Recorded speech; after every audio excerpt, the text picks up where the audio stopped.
muted? That's muted. Hi, I'm Rachel. Welcome to my book club. Vampires are my special interest book club. I'm distracted again because I left something up that I should have popped out. Hi. On Sundays, 6 p.m., we're a little early, Eastern Standard Time. We read vampire anthologies on stream, vampire short stories. We are currently on Dracula's Brood. Came out in the late 80s, and don't call me rude. I'm impatient. I'm impatient and easily bored. Anyway, it was edited by Richard Dalby, and you could probably find it on Goodreads easily. I'm not gonna link it to you because I keep forgetting to. And like I said, we're almost done with it. There's maybe 3 stories left. I don't need this in. Yeah, 2. 3 stories left. And if it ends up being kind of short for our like 2-ish hour streams that we go for, I have we can go back and read some of the stories from our first book to fill in the gap, which is the Mammoth Book of Vampire Stories Written by Women. I'm getting off track, I think. I apparently am a little cluttered and distracted tonight. That's my fault. I should have eaten something before I started. I got too distracted. I was thinking about eyeshadow and not food. Anyway, hi. Want to read some vampire stories? Cool. That's what we're doing. I like this anthology a lot. Because it's all older stories. The first one is from 1867, and the ones we're reading tonight are from 1934, 1939, and 1940. I think that's really fun and interesting. Yes, eyeshadow over food. Please leave me alone. This is my fault. I shouldn't have started early. I should have grabbed a burrito.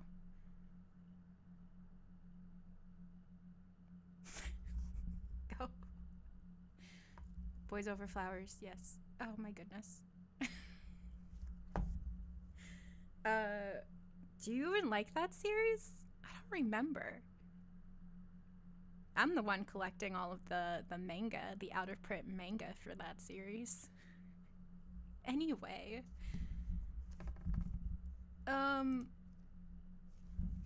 Another Squaw by E. Heron-Allen. Edward Heron-Allen, 1861 to 1943, was a notable scholar and marine biologist who published several books on his specialized subjects: violin making, quiersophy? I've never heard of that word. And the local history of Chelsea, where he lived. In the First World War, he was attached to staff intelligence. He remains an intriguing and rather mysterious figure, deserving a full biography. He was a close acquaintance of Bram Stoker from the 1880s onwards and wrote a novel of psychic vampirism, The Princess Daphne, published in 1888. Much later, he wrote a series of unusual horror tales under the pseudonym of Christopher Blair, from the fictitious habitat of the University of Cosmopoly. These stories were collected as The Purple Sapphire, 1921, expanded and reissued as The Strange Papers of Dr. Blair, 1932.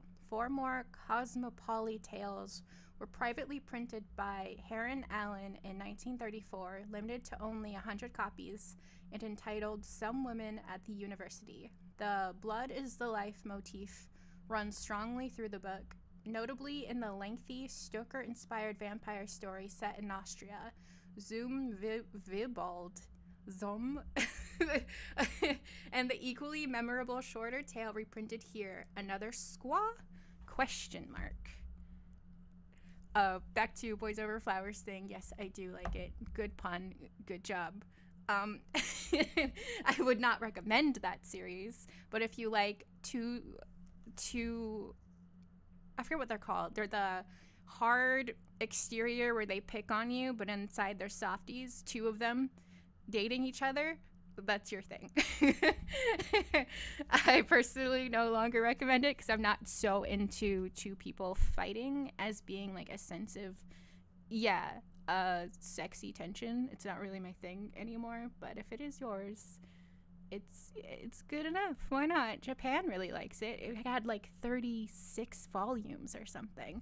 I ran up for a while for a shoujo with an obvious endgame love interest. That's not the point, though.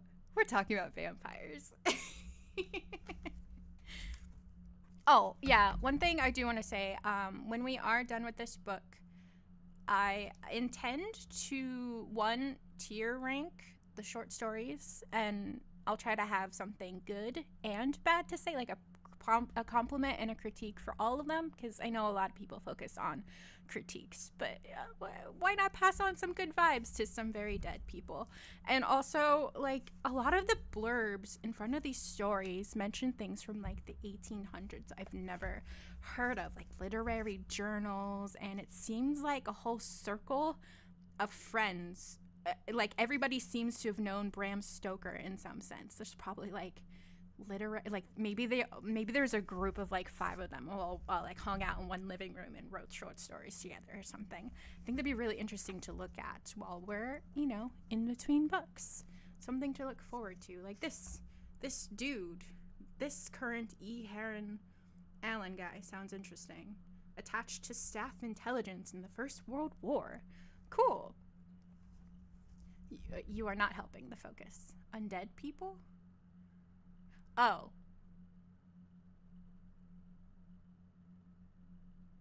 Sorry for the pause. I was like, are you implying the people who write vampire stories are themselves already vampires?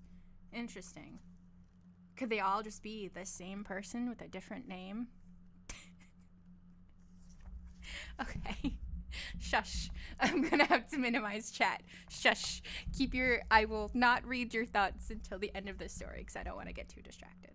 Oh, it looks like in this one there's an illustration too. That's fun. Maybe in the next one? Cool. Okay. Shush.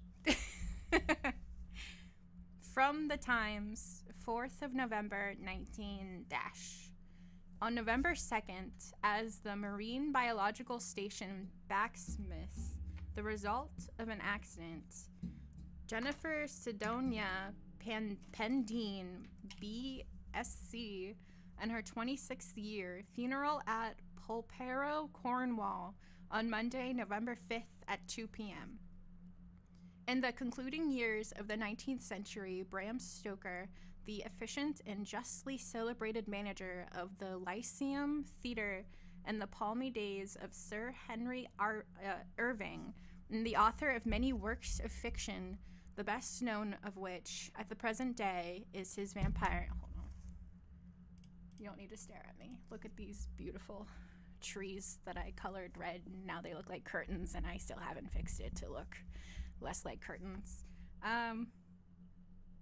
Something Bram Stoker, Dracula, published a short story entitled The Squaw, a horrible story, only redeemed by its utter impossibility and extravagantly exaggerated anthropomorphism.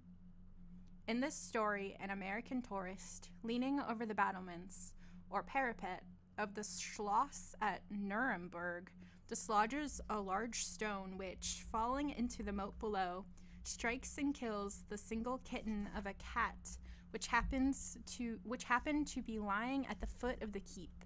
The frantic efforts of the mother cat to scale the wall and get at the murderer of her kitten are vividly described. Later in the day, when the tourist and his friends are visiting the Museum of Instruments of Torture, the cat has gained admission with them, after the manner of cats, and is malevolently prowling round the turret room in which the Iron Maiden is exhibited by the attendant, who, by pulling a lever, opens the maiden, revealing the huge spikes which, When the maiden is closed upon the victim forced into it, stabs him into a score of vital spots. On this occasion, the lever having been pulled and the doors being thus held open for the inspection of the inside by visitors, the tourist in Stoker's story, questioning whether a full-grown man could be forced inside, insists upon entering the maiden. At that moment, the cat, who has been watching her opportunity for revenge, springs at the attendant and claws at his eyes. The wretched man, maddened with pain, lets go the lever. The doors clang to upon the tourist, and he meets with a hideous death.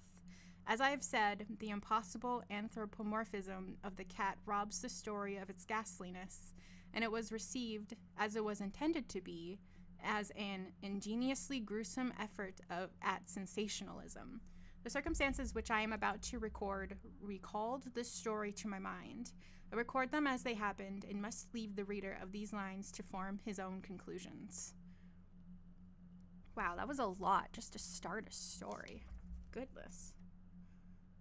Anyway, one of my most brilliant pupils and later my assistant in the zoological department of the University of Cosmopoly was Miss Jennifer Pendeen, a Cornish girl who, having taken her science degree, became in turn demonstrator in my department and, in due course, my assistant lecturer.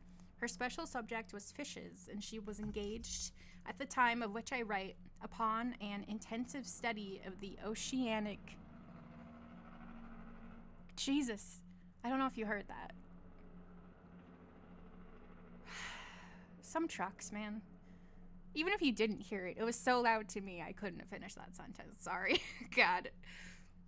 Her special subject was fishes, and she was engaged, at the time of which I write, upon an intensive study of the oceanic anglerfishes, the certoids, which inhabit the open ocean, living generally from about 500 to 2,000 meters, 250 to 1,000 fathoms below the surface. These fishes are, for the most part, uniformly blackish in color. I am reading it. I'm glad you heard it. I'm not glad you heard it. Oh my God, bestie. I'm so not used to talking back to people. Oh God.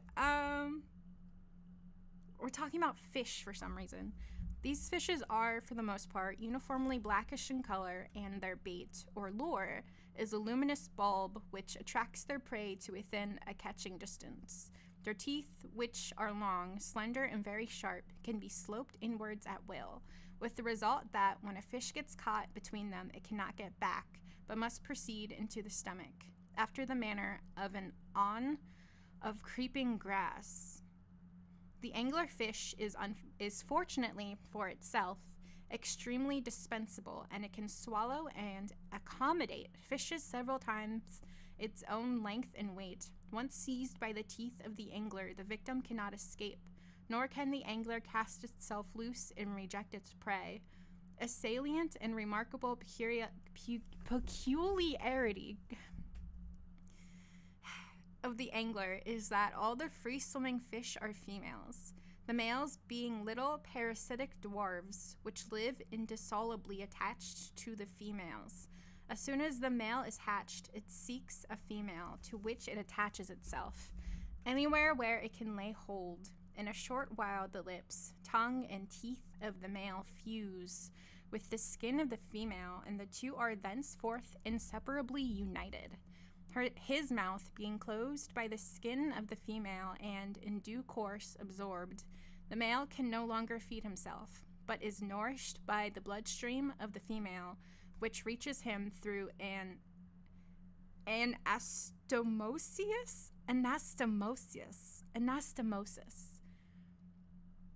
of the blood system, which thus becomes continuous and common to both male and female. Indeed, the alimentary canal of the male becomes vestigial and his stomach rudimentary, and he becomes a mere appendage to the female, receiving nourishment through a capillary veins in what used to be his snout. This condition of things is unique in the vertebrate animal kingdom. Instances are known of females 3 feet 6 inches in length whose parasitic husbands are no more than 3 inches long, and of females having 2 or more husbands welded into and parasitic upon them. They stick where they first strike, anywhere, on the head, on the abdomen, or by the tail, and live happily ever after with a wife who may be 1,000 times as large as they are. The reproduction of these fishes would appear to be brought about by an urge at spawning time, affected by some hormone, which causes the female to discharge her ova, which are immediately fertilized by the parasitic male. This is the only incident and object of his existence. Females have been caught without parasitic males, but the males have never been caught separately, which is not remarkable, seeing that they live in perpetual darkness, mostly at very low temperatures, and would seldom be retained by any net of large enough and strong enough mesh to capture the female. I believe we are talking about anglerfish because they are parasitic.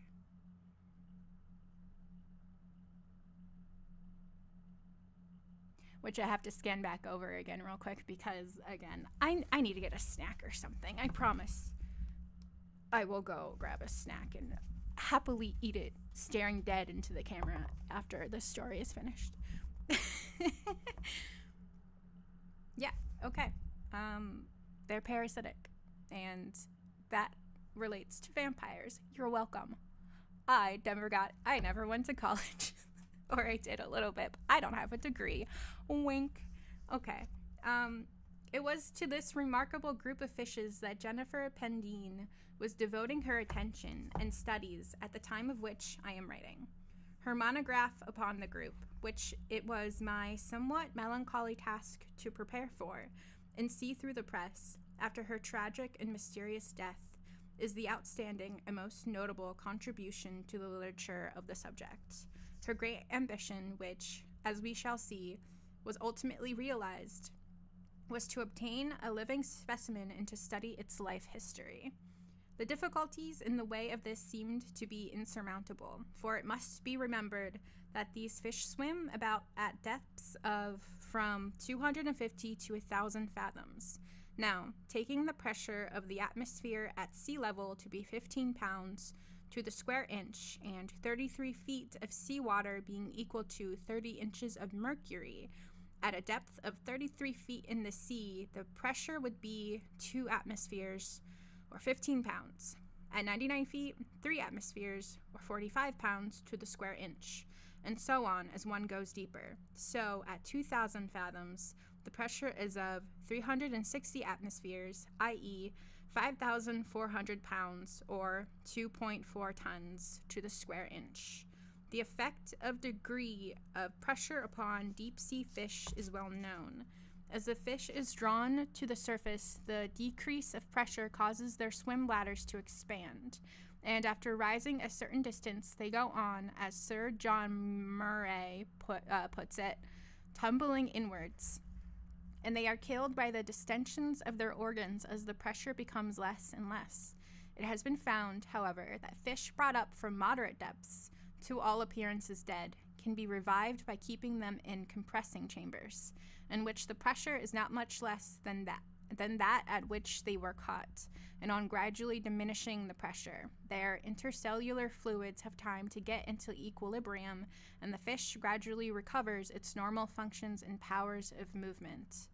This was the problem with which Jennifer Pendeen was confronted, and to it she devoted long, protracted, and ingenious experiments, at first with fish from moderate depths, and gradually with specimens from deeper ocean strata, which she caused to be caught in copper cylinders, which could be hermetically closed by a messenger, as it is called, sent down the line when the delicate instruments used in the experiments announced that a fish had entered the cylinder. Hermetically, I can almost hear it in my head, but I can't quite say it.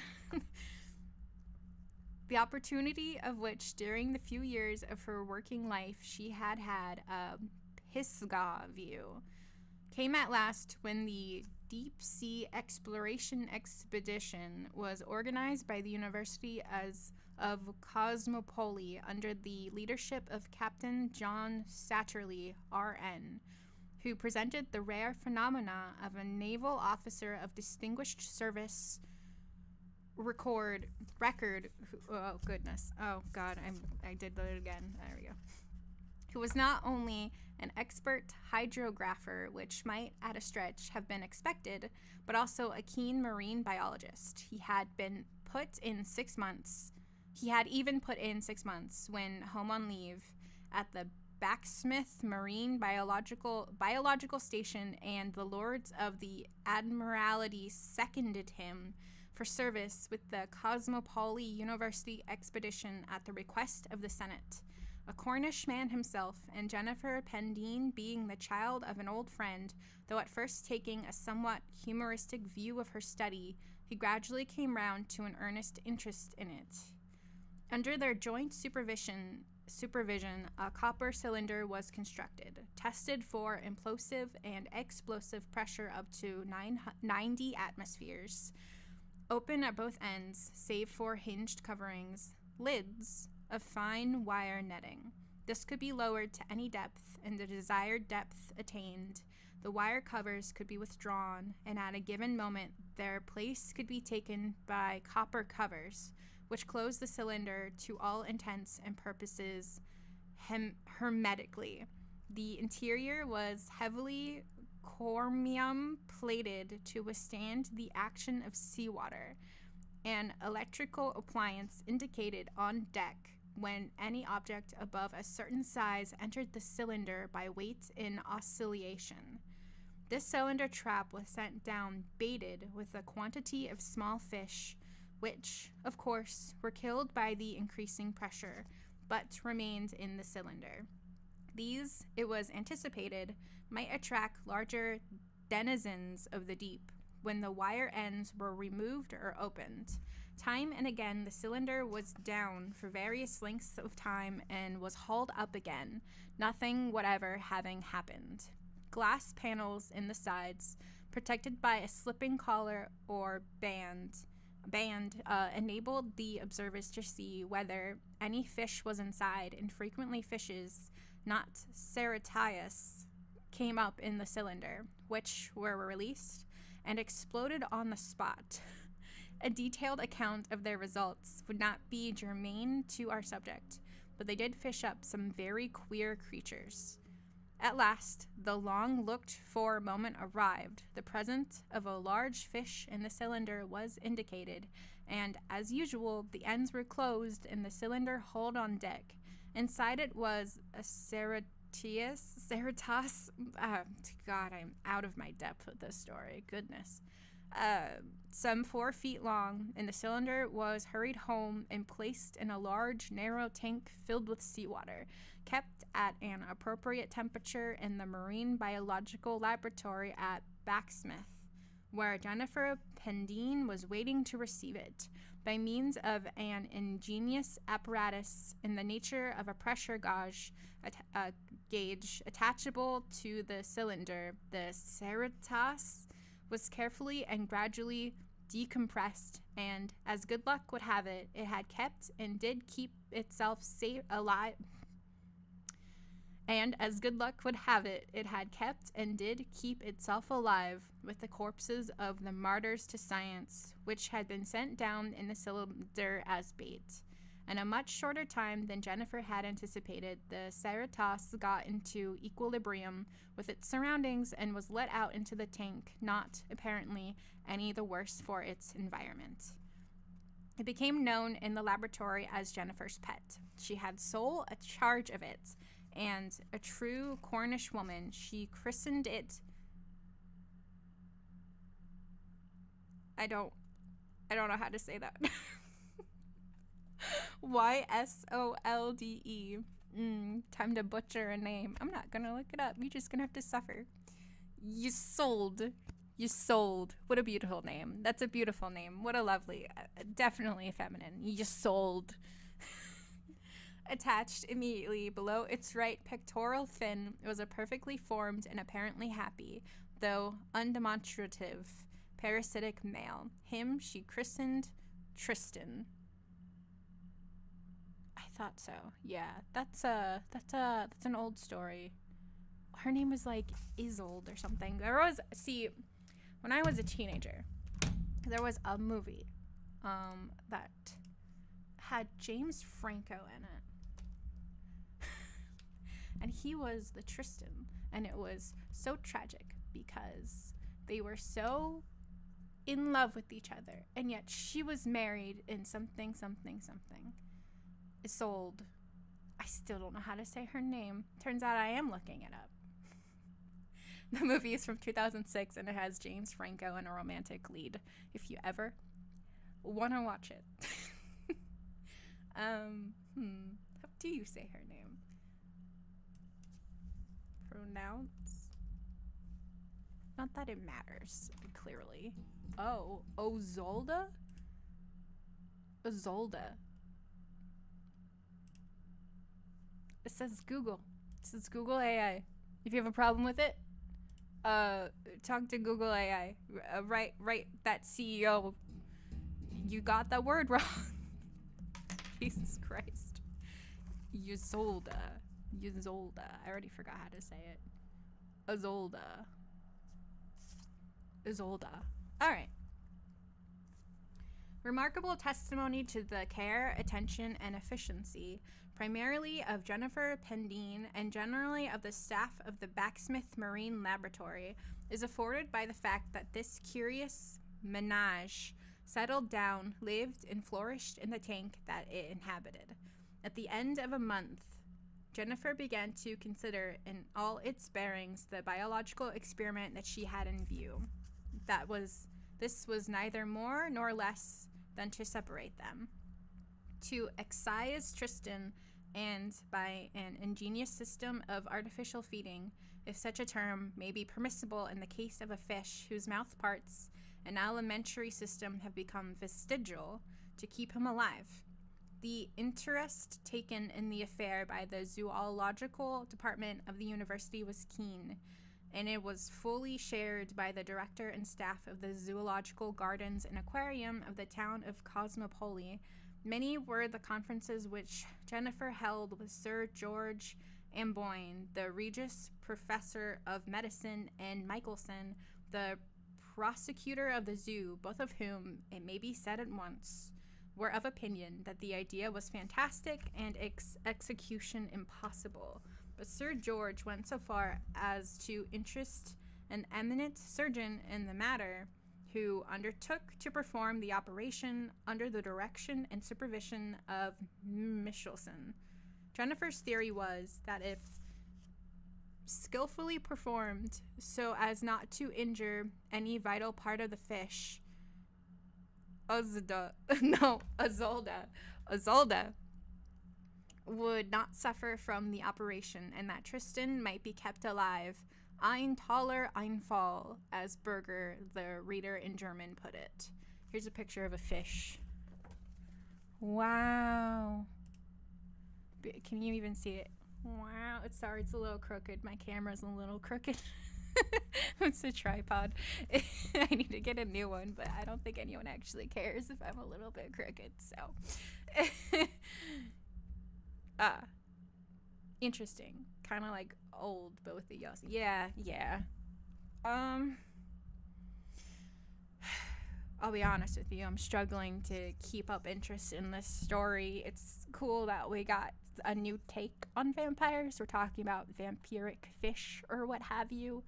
But I like monsters, you know? I like monsters who eat people. They're fun. So maybe this picks up. Maybe the twist at the end will be worth it. She does die, so something happens. The conditions and formalities imposed by the Vivisection Act of 1876 were scrupulously carried out and the necessary license obtained. And one morning, when Tristan and I can't minimize it. Isolde, Tristan and Isolde had inhabited their tank for about 2 months. The operation was performed in the circumstances above indicated. Isolde was carefully repaired and returned to her tank. and after a few hours of restlessness, seemed none the worse for her divorce. The only change apparent in her was that she developed a nervousness that she had not hitherto exhibited, and seemed averse to allowing Jennifer to touch and tickle her as she had been wont to do. As Jennifer put it, she does not trust me any more, and when I feed her, I think she would like to snap at me. It would be rather awful if she got these recurved teeth of hers into my hand. With Tristan, I regret to say that it was a different matter. For about 24 hours, he showed signs, unmistakable, of life, lying on his side at the bottom of his little tank, but next day he equally unmistakably died, and received the decent interment due to another martyr of science.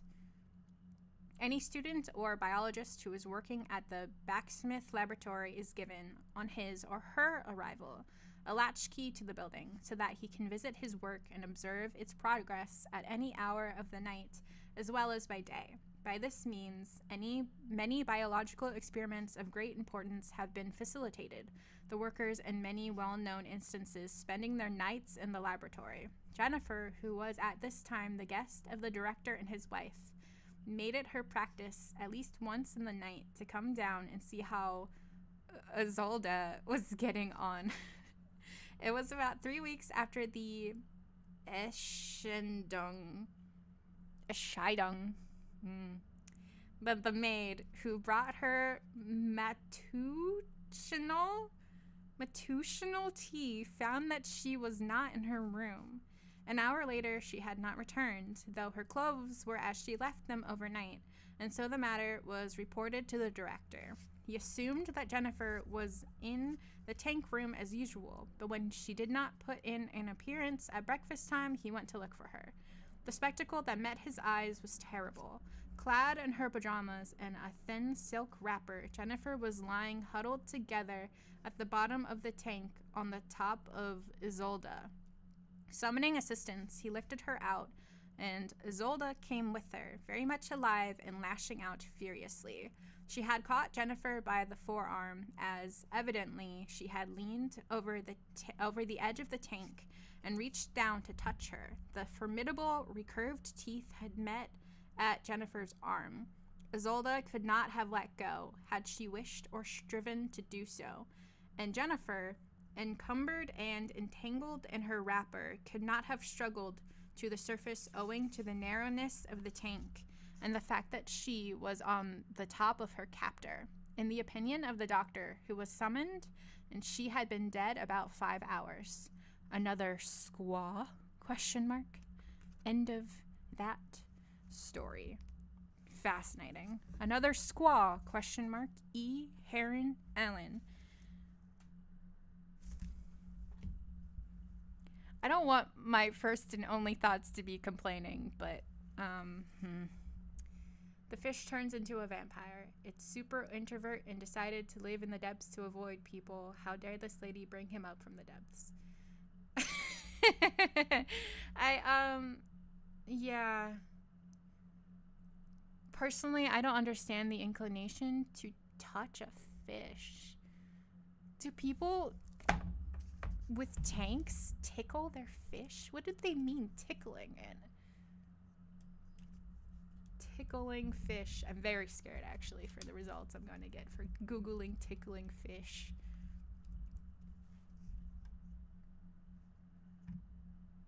Trout tickling? Which fish can you tickle? Trout.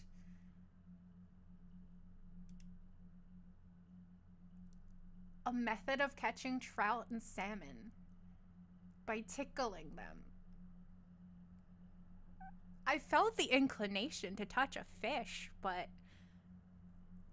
I don't know. I just kind of assumed kind of like finding like a baby in the wild somewhere. I think that's more of a myth these days. But if you see a baby in the wild, don't go near it because then its mom won't want to take care of it. Just kind of assumed don't touch the fish. That's weirdo behavior. Turns out people are tickling trout. All right. Don't tickle an anglerfish. It will drag you down, hover on top of you, and then you'll drown to death. Drown? You'll drown to death. Yeah. Give me a minute. I'm gonna eat some cheese or something. I need protein. I am out of it. 1 second. I'm gonna mute so you can't hear me chew.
The problem with that story is that it was set up because it was like, look at what this crazy fish can do. This crazy vampiric fish, parasitic. And then it's like, yeah, she got too close to the fish. She fell in the tank and she drowned.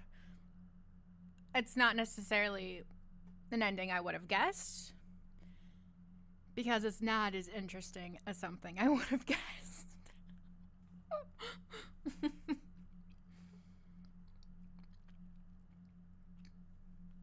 If you're really into marine biology, maybe.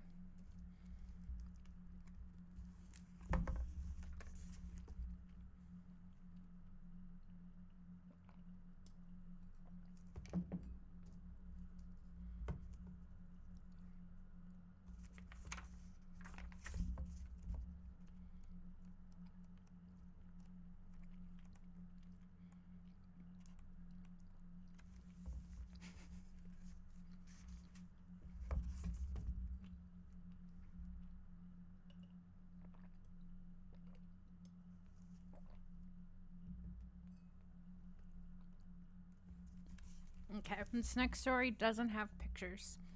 The last one does. I really wish more of the stories were illustrated. I wonder how the illustrations came about, if they were originally... I don't think so. They all seem to be by the same artist.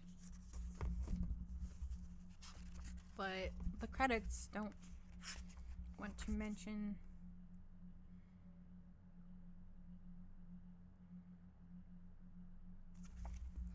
Maybe they're in the beginning? Who made these? Oh. This first one has a credit. When you open the book, you know? There's one. It says, illustration by John Tenniel from Punch, October 24th, 1885. So maybe they are the original illustrations. They're just either all by the same person or just the same style, because that was the style. Really doesn't say anything about the illustrations, which is really a shame. I want to know who made these.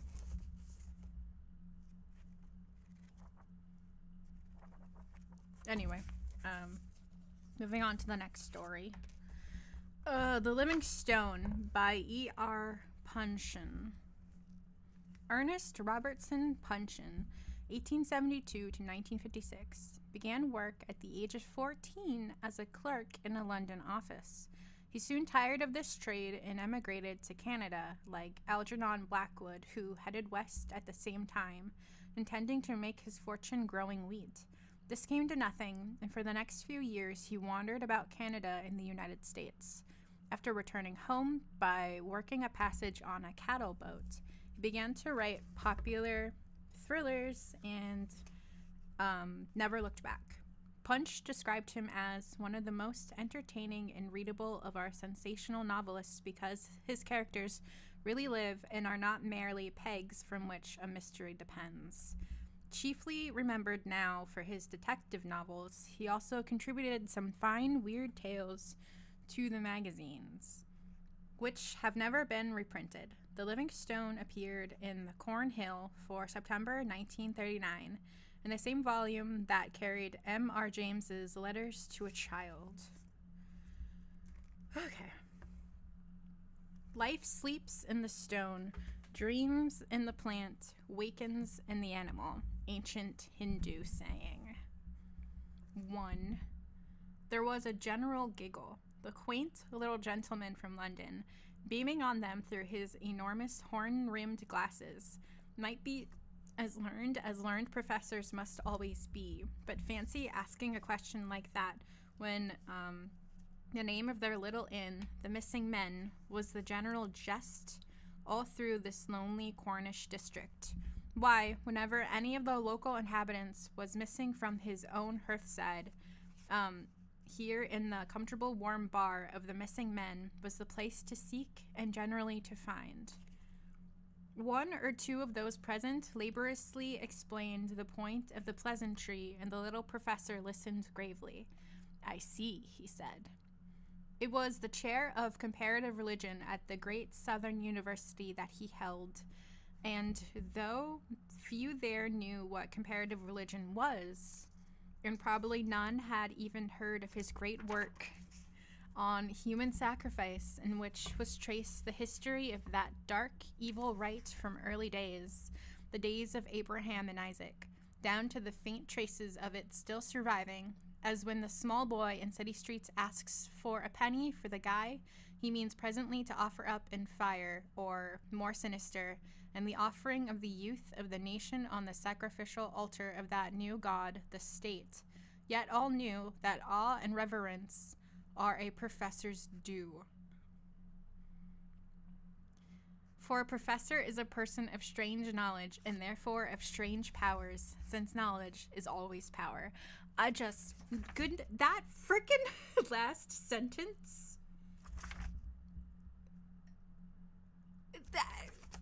I just read 2 sentences. This singular paragraph is 2 sentences long, and it's many, many words. Too many commas. Learn what a semicolon is, please. Alright. But now they felt more at their ease, now that he had shown he shared their common humanity by asking so simple a question and needing to have so simple a pleasantry explained to him. The professor took the giggling in good part. He wondered how long the name had been in use. No one knew. Most thought name and inn were coexistent. I asked, explained the professor, because I noticed on the map there's a lane near here that seems to be called Missing Lane. The jesting suddenly ceased, as abruptly as though those fatal words, "Time, gentlemen, time," had boomed out suddenly from behind the bar. I was wondering, the professor explained, whether the inn took its name from the lane or the lane from the inn. No one seemed to know. No one seemed to care. The conversation showed a tendency to revert to football pools, an engrossing if limited topic. The professor did not seem interested in football pools. He had arrived by car that afternoon from London, a late survival of the touring season, since now it was dark and chilly November, when motorist and hiker alike seek their repose. He took an opportunity of a pause, while all were wrapped in silent contemplation of the curious fact that others habitually won enormous prizes in the pools, but none of them ever did, to remark, "I couldn't make out from the map where that lane led." "Well, it doesn't rightly lead nowheres in particular," explained the landlord. "Well, now, that's odd," murmured the professor. "If it goes nowhere, why is it at all?" No one seemed to know that either. It was just there. It had always been there. That was all. Went to the top of the hill and, so to say, got lost there. Missing Lane, in fact, mused the professor. Perhaps how it got its name, I suppose, if it goes nowhere, it's not often used? It began to appear that the lane was in fact very seldom used. Continued over the hill, it would have provided a short and convenient way to the nearest market town, only somehow no one seemed to ever have thought of that.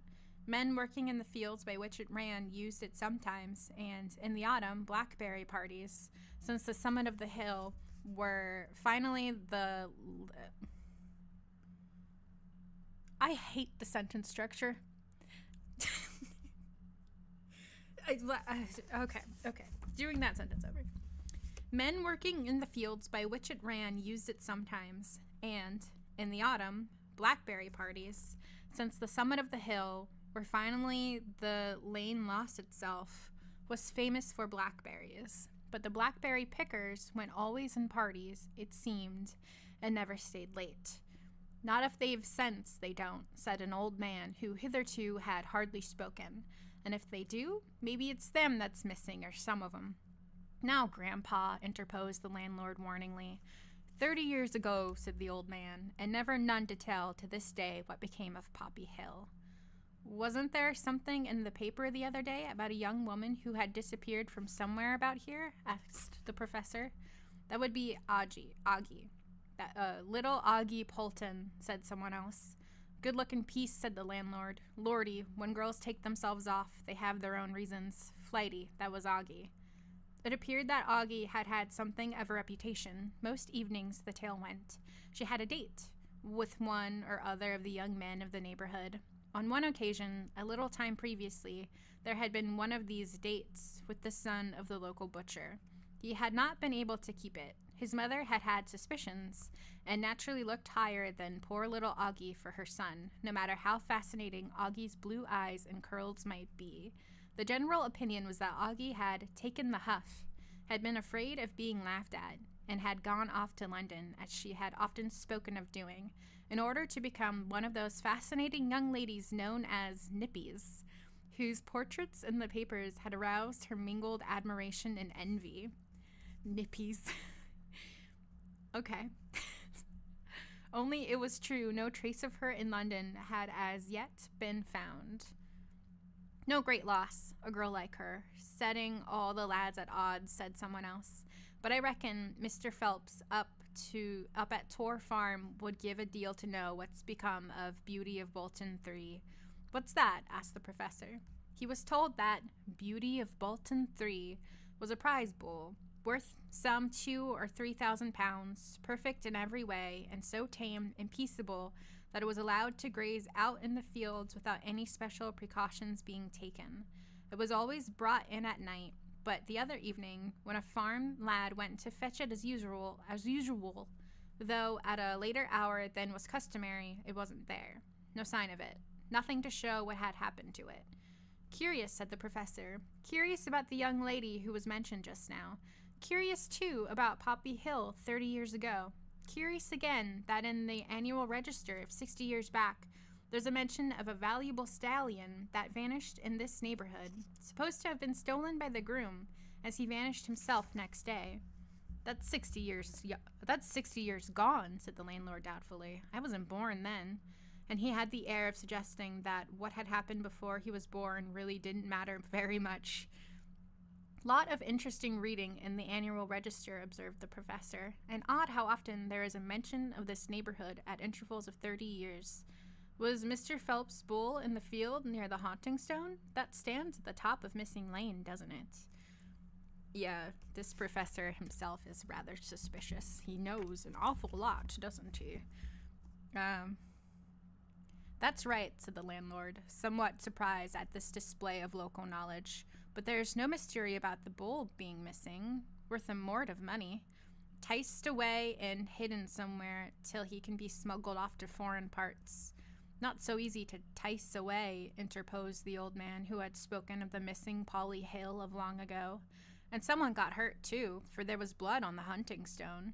I seen it myself and didn't stop to look for long, neither. Why is it called the hunting stone? Asked the professor. I'm concerned I may have said haunting stone earlier. It's always been hunting stone. Okay, just clearing that up. Why is it called the hunting stone? The landlord said he supposed it had always been called that. The professor asked if the stains supposed to be blood seen on the base of the hunting stone had been examined or analyzed. No one had thought of having that done. There seemed no reason. It was mentioned that the only trace of the recently vanished Augie, the girl with the fondness for making dates and the ambition someday to become a nippy, had been her handbag found near the same hunting stone. Probably her date, with the youthful air of the local butcher, had been made for the foot of Missing Lane, When he failed to keep it, she might well have wandered up the lane rather than go straight home, but what had happened to her after that was entirely a matter for conjecture. The door opened, and an elderly woman looked in. "Are Tim here?" she asked. "He's not been home." No one had seen her Tim, and she went away grumblingly.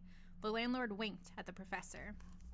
"Out after rabbits," he said. "That's where her Tim is, and he'll be copped some day, but there's a mort of them up by that there hunting stone."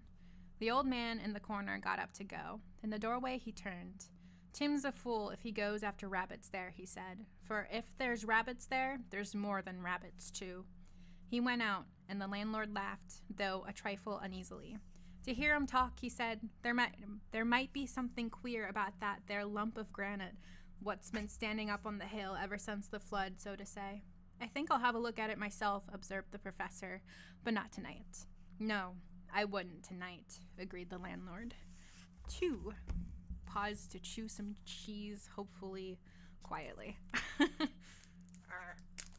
I'm surprised my cat hasn't come up to try to eat any of it. Oh, she's down there.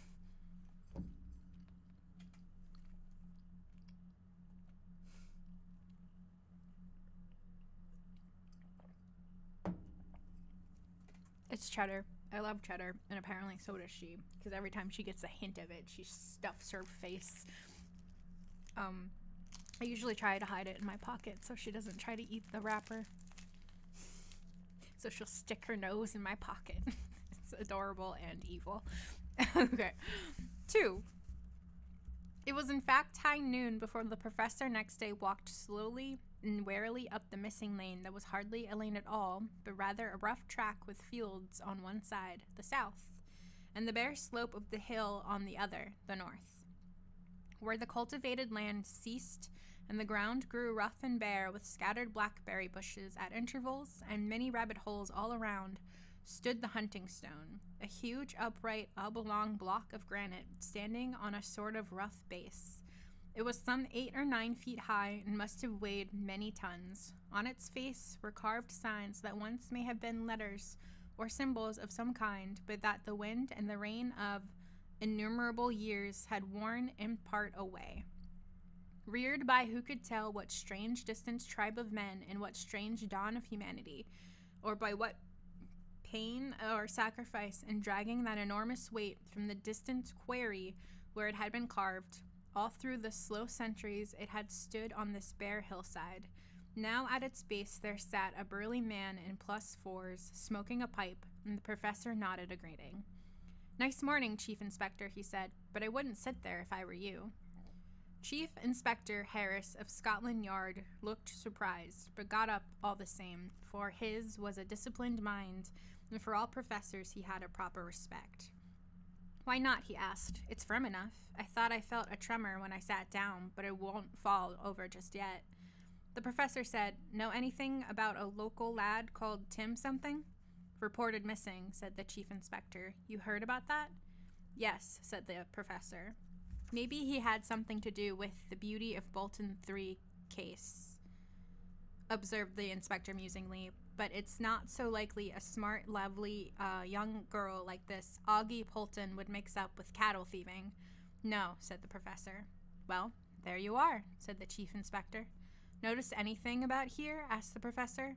"Not a thing, except," and he pointed to a strange, plainly marked trail on the ground as though something immensely heavy had passed that way. "Looks like a steamroller has been by," he remarked. "Only there can't have been, can there?" "No," said the professor. "Notice that?" He pointed to a reddish-brown stain on the stone base just where the chief inspector had been sitting. The chief inspector shook his head. "What is it?" he asked. "I don't know," said the professor, "but I think it might be blood." He walked away a little distance, and presently paused where the rabbit holes seemed most numerous in a low bank at a little distance. It was a fragment of a net he had picked up, and he came back carrying it in his hand. "Useful for snaring rabbits," he suggested. "Might be," agreed the chief inspector. "Why?" "In the pub, they seem to think Tim was very likely out after rabbits," the professor explained. "Well then," said the chief inspector, "don't think someone's kidnapped him, do you?" "Not kidnapped. No, said the professor. The chief inspector strolled away and seated himself again on the base of the hunting stone. He got up hurriedly. He said, Gosh, I believe you're right. What's that? Asked the professor, turning sharply. I thought I felt the thing move, the chief inspector answered. When I sat down, I mean, a sort of movement, a tremor, as if it might topple over. He put his hand against the stone and pushed. Seems firm enough, he said. The professor was looking at the sky. High noon, he said. Just as well. No, I don't think there's any chance of it toppling over. Well then, said the chief inspector. He looked very worried and a trifle pale. He said, I'll swear I felt something. After a pause, during which the professor was silent, he added, If I didn't know I hadn't, I should think I had been drinking. I think we'll go, shall we? Said the professor. The chief inspector agreed, somewhat hurriedly. He was looking back over his shoulder as they walked away. He said, It must be the mist. It gives the thing a sort of swaying sort of look, sort of to and fro, if you know what I mean. There isn't any mist, said the professor. He was walking very quickly. At times, he almost ran. The chief inspector said, What's the hurry? I don't know, answered the professor. He added presently, I think where you were sitting is where the victims were offered when that was a stone of sacrifice. Ugh, said the chief inspector. Enough to make anyone a bit jittery if they knew that. Or even if they didn't, said the professor.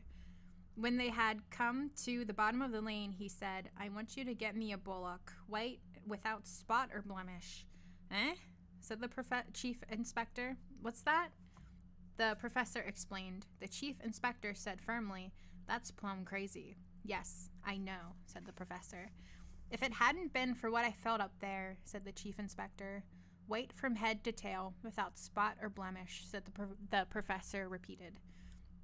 Right-o, said the chief inspector. It's a screwy business, he said. I feel I want to report myself off my head.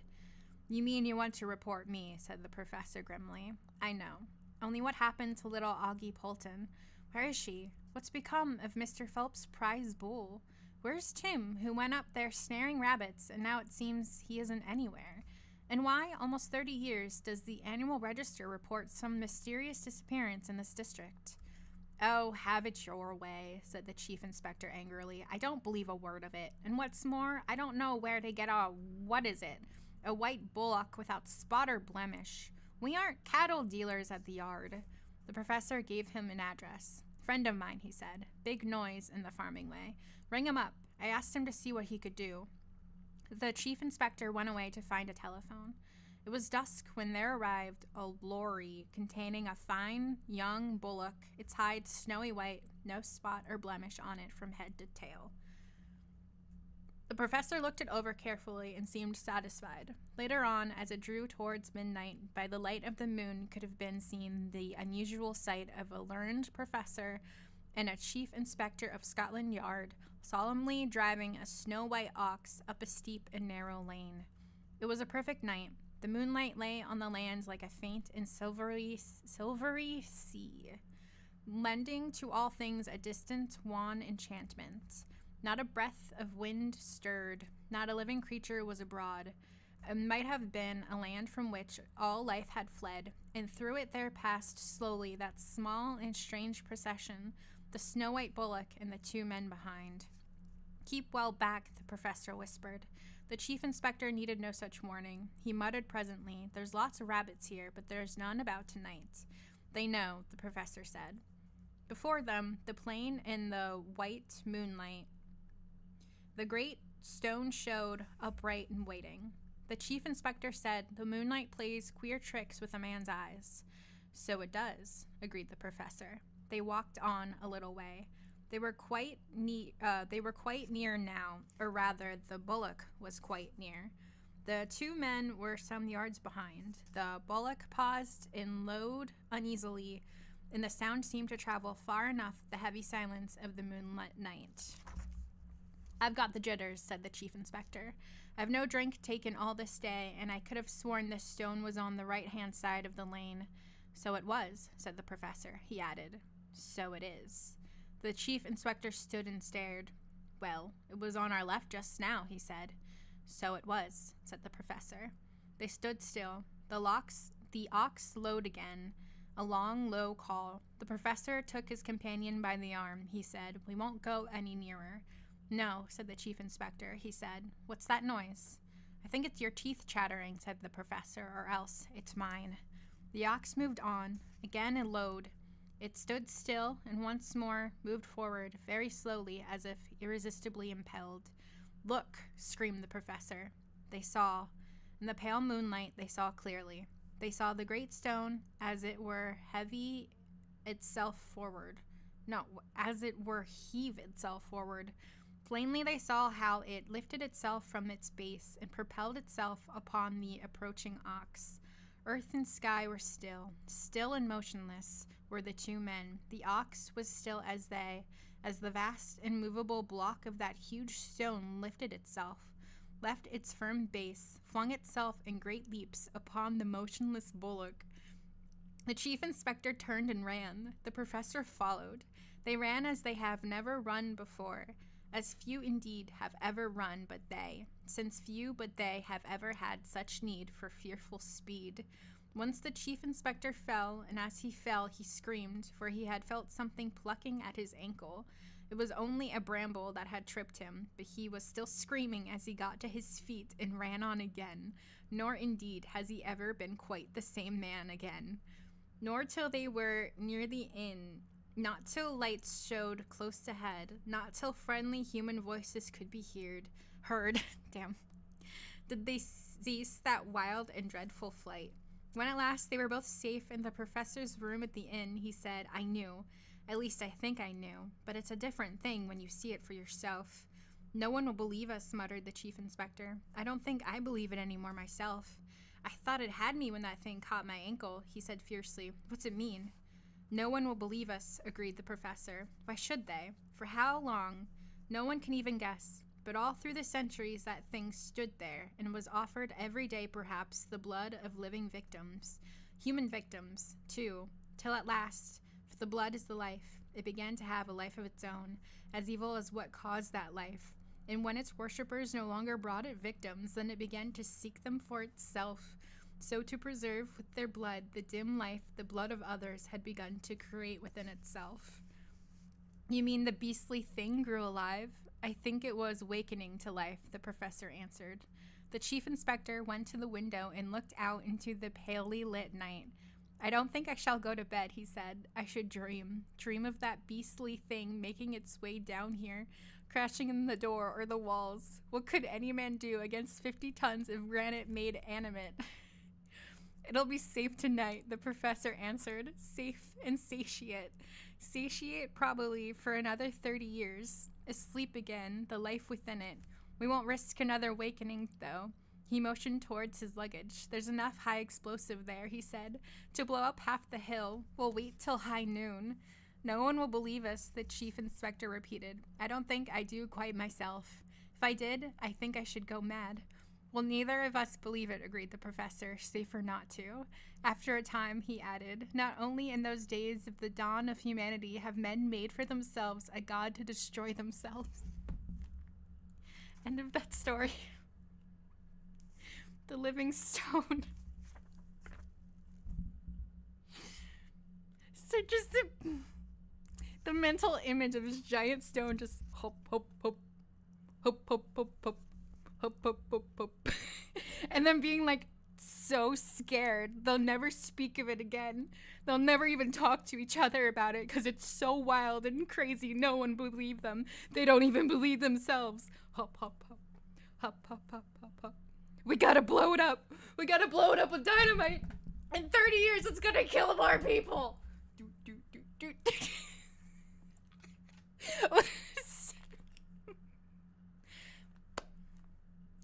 If I knew about a rock that used to be a sacrificial area and then it was so hungry for sacrifices that it became animate and killed on its own, I think that is just neat enough that I would let it be.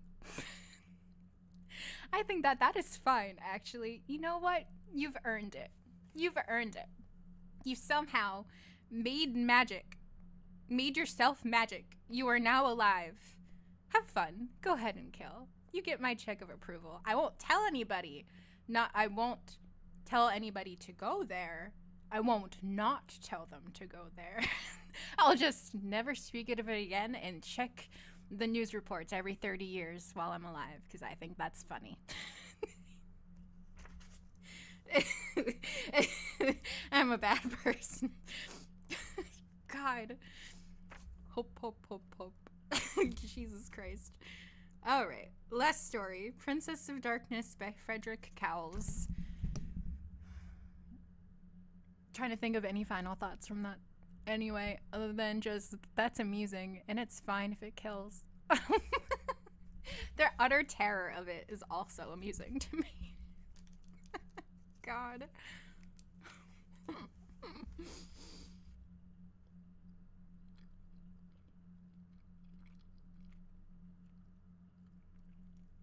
Sorry, I ate some cheese without thinking about it.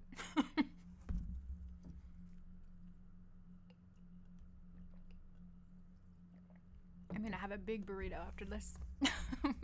Okay, Prince of Darkness. No, Princess. My bad. Not the John Carpenter movie. Something else. The final story in this anthology is a hitherto unpublished vampire story by the antiquary Frederick Cowles, 1900 to 1948. Fellow of the Royal Society of Literature, who was a lifelong connoisseur and collector of ghost stories, from the ghost scenes in the Greek tragedies to the stories of Le Fanu and Richard Middleton, from Calmet's Traite sur les appareils des esprits to the more recent learned works of Montague Summers, from Anna Mosse's History of Magic to the evergreen thriller Dracula.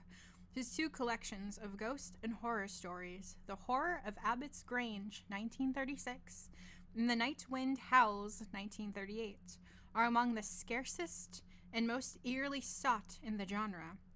He wrote several vampire tales, including The Vampire of Caldenstein and The Horror of Abbot Granges itself, both recently anthologized elsewhere. Princess of Darkness was one of a number of supernatural stories destined for his third and perhaps best collection, Fear Walks the Night, which sadly was never published. It was inspired by a visit Cowles made to Budapest in July 1939. I am grateful to Mrs. Doris Cowles for making it available for publication here. Interesting. Taking another bite. Ah.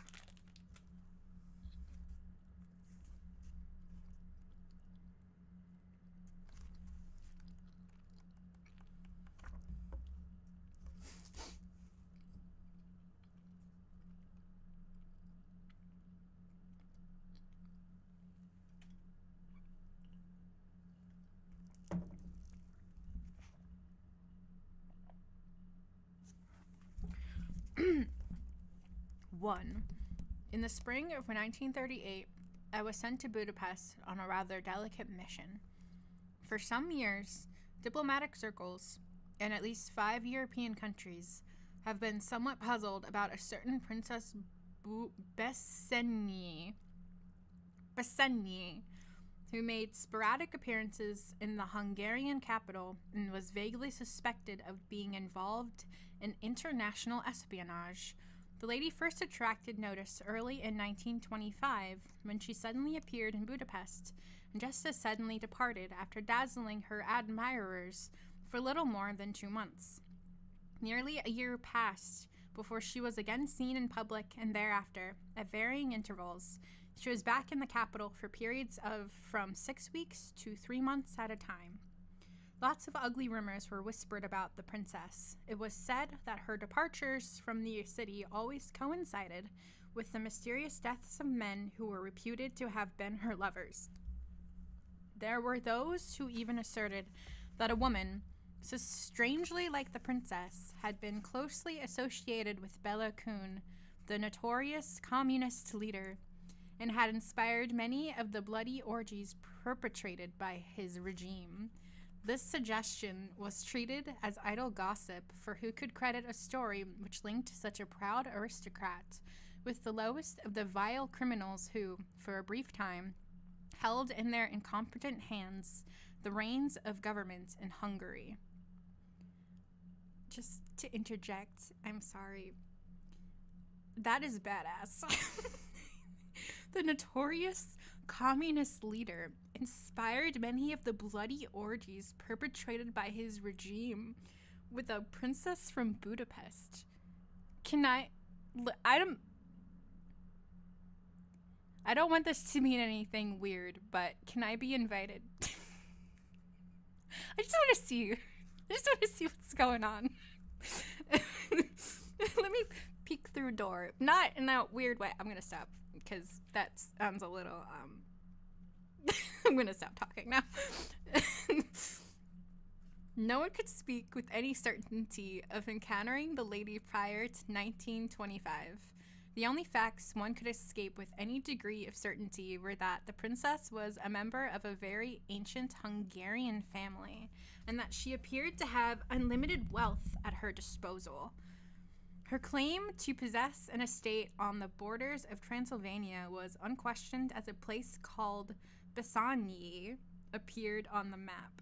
The story that she was a spy was difficult to believe as so far as could be ascertained, Budapest was the only city she favored with her presence. Yet the suggestion was taken seriously in certain quarters, and my journey to Hungary must have been backed by some definite information. My task was simply to become acquainted with the princess and to discover, if possible, something of her background. Budapest, in the years between wars, was a favorite rendezvous for crooks of all types, as well as a very popular tourist resort. It was a lovable and romantic city, and I remember, with nostalgic pleasure, the twinkling lights along the Danube, the great floodlit statue of Saint Geralt, and the eternal gypsy music throbbing through the night. That's a word you're not supposed to say anymore. Sorry. Istvan Zichy was one of our agents in those days, and we had become fairly close friends during my many visits to his country. He was an attractive young man, and, being a count, moved in the best society. His greeting was very warm when he met me in the Nugati Pialdivor. I'm so sorry. And he chattered of trifling things as we drove to the Dunapolata, where accommodation had been reserved for me. He became more serious in the privacy of my suite, and I was surprised to find that he regarded my mission with some uneasiness. "I don't like it, my friend," he said. "There is something uncanny about the woman, but it is all nonsense to suggest she is a spy. For myself, I am of the opinion that she is a thoroughly evil and a worshipper of the devil." Spy? Nonsense. She's a worshipper of the devil. He made a quick sign of the cross and, catching an involuntary smile on my face, continued, "Ah, you laugh at me and think that Istvan grows superstitious. I'm a Hungarian, and I know that in this country the old beliefs die hard. What do we know of this Princess Bassanyi? For a few months she stays with us in Budapest, and then back she goes to her castle near Arad, a castle which no one has ever visited, and which, to my certain knowledge, is little more than a ruin. She leaves the city, and immediately some young man who has enjoyed her favors dies in a strange fashion. Wait until you have seen the lady. I think you will find that cold shivers will go down your spine." "But," I protested, "I have been led to believe that the princess is very beautiful." "Certainly she is lovely," he replied, "but I do not like her kind of beauty. A snake is a splendid thing to those who like snakes. There is another queer point to which I must draw your attention. Why has this princess no relatives to show? Often she speaks of her father, but he never comes with her to Budapest, nor have I known of any person who has ever met him." "Relations can be an awful nuisance at times," I laughed. "Perhaps the lady prefers to keep hers in the background." Possibly she prefers to keep a lot of other things in the background. He replied, "Well, my friend, I will help you all I can, but I do not envy you the job. Everything is arranged for you to meet the princess tomorrow night, and you can form your own conclusions. For myself, I think that if she is a spy, the government for which she works is ruled over by a gentleman with horns on his head." 2. The following evening at the Astoria, I was presented to the princess. Esteban had carefully paved the way for the encounter, and I had been spoken of as a wealthy English nobleman visiting Hungary on my way to Constantinople. It is not easy to describe the princess, nor to set down my first impression of her. She was a slim woman of medium height, with auburn hair and piercing green eyes. She appeared to be about 30 years of age, and her face and hands were so pale that they seemed quite bloodless, although her lips were unnaturally red. I noticed that the hand she extended for me to kiss was intensely cold, and when she smiled, sharp, fang-like teeth were revealed. As the night advanced and I was able to examine the woman more closely, I became more and more uncertain of her. Although when animated, her face was that of a young woman, in repose there was an indefinable air of age about it. Not a single wrinkle marred its loveliness, and yet, in those odd moments, it was old in the way that a flawless piece of ivory may have been carved centuries ago. Then, whilst her eyes were definitely green, when the light reflected upon them, in the shadow they appeared almost black. For most of the time, she kept up a lively flow of conversation, discussing all manner of topics from the international situation to the play, then running at the Nemzeti has. I'm sorry. She ate nothing but a couple of peaches and drank only aerated water. Thus, this I afterwards discovered was her invariable practice. No one had ever seen her eat a more substantial meal. The leader of the Romani Orchestra seemed to avoid her as much as possible, and in his perambulations of the tables seldom paused by our party. When he did, he was careful to stand behind the princess. Once she snapped a remark at him, and I am sure I saw fear in the man's eyes. During the next few days, I encountered the princess on several occasions, and she always seemed pleased to see me. Within a week or so, we were on fairly intimate terms, and, to tell the truth, I found her very fascinating, although, in some unaccountable way, I was afraid of her. One night, we had been dancing at the Hungaria, and I was taking her back to the flat she rented in one of the old palaces in Buda. We had just crossed the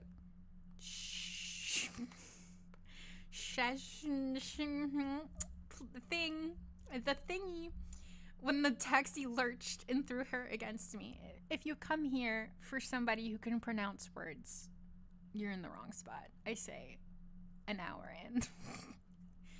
I put out my arm to steady her, and she pressed herself against me. I put out my, lifting her face with such obvious invitation in her eyes that I bent over and kissed her red lips. Her mouth opened, and I felt her sharp teeth pierce my lower lip. It all happened in a moment, and just as quickly, she drew away from me with a long, satisfied sigh. Then she laughed softly. It was an unpleasant sound with no humor in it, and I felt that she was secretly gloating over gaining some purpose of her own. This impression was confirmed when we were parting, and she said very quietly, "Now you are mine forever. I think you will dream of me tonight." I did dream about her, and it was not a nice experience. As is my usual practice, I read for about half an hour and then switch off the light and settle down for bed. To sleep. I'm just adding words. Settle down to sleep. I suppose I must have dozed off, for what followed could only have been a dream in spite of its seeming reality. I thought a ray of dull green light suddenly shone through the window, and upon it, floating into the room, came the Princess Besagny. She was dressed in a long white robe, her teeth appeared abnormally long, and her eyes blazed like cold emeralds. I was powerless to stir or to utter one word, although I knew that those teeth would soon be fixed upon my throat. Closer she came, her mouth dripping with saliva in a most repulsive manner. She lifted the bedclothes, and then, like a snake darting upon its victim, she bent down to my neck. There was a sudden jar of metal upon bone, and I realized her teeth had struck the little silver crucifix which I always wear about my neck. With a bitter, frustrated cry, she stood erect, and I saw her pale face change in a most horrible manner. The cheeks sunk inwards. The eyes became hollow sockets, the mouth a gaping hole. I was gazing upon the ghastly head of a corpse. From this nightmare, I awakened in a cold perspiration to find the window wide open and the curtains billowing in the breeze. I did not get to sleep again that night. The following evening, Esteban and I attended a gala performance at the opera. The princess was there with a party from the German embassy. During the interval, we went to the box to pay our respects, and the first thing I noticed was that her mouth was disfigured by a thin white scar, a mark which might have been made by a thin piece of hot metal. She observed my glance and, with a forced laugh, said something about being careless with a cigarette. Pause to look at this picture, which is, I wonder what's gonna happen. And to interject and say, she sounds hot, and I don't know what your problem is. Sure, she looks like a corpse when she's mad, but isn't that just also kind of hot? No? Yes? Yes. I'm right. Okay. Nearly a week passed before we met again, and it was an accidental encounter in the Alatakert, the Budapest Zoological Garden. The park was almost deserted, for it was a chilly day, and I came upon the princess by the house in which the Siberian wolves were kept. She had climbed inside the barrier and was stroking the animals through the bars of the cage. I was amazed to see the ferocious beasts behaving like huge dogs, groveling at her touch and licking her hands. "Be careful," I exclaimed as I approached. "Surely it is hardly safe to tempt them with such dainty morsels." "They will not hurt me," she replied. "I am used to wolves and know when they are dangerous." She swung herself through the rail and came to my side. For a few moments we stood looking at the animals, and then I invited her to take some refreshment with me in the restaurant.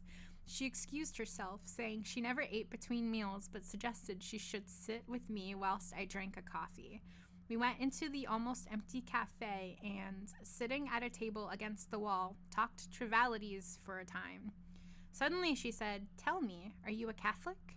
I admitted the fact, and she went on, "Then perhaps you have such a thing as a small cross or holy medal you would give me for a keepsake. Tomorrow I must go away, and we may never meet again." "I have a little crucifix which I always wear," I replied, "but it has a sentimental value, and I would not care to part with it. Let us go into the city, and I will buy you a small souvenir of our friendship." "No," she exclaimed rather pettishly.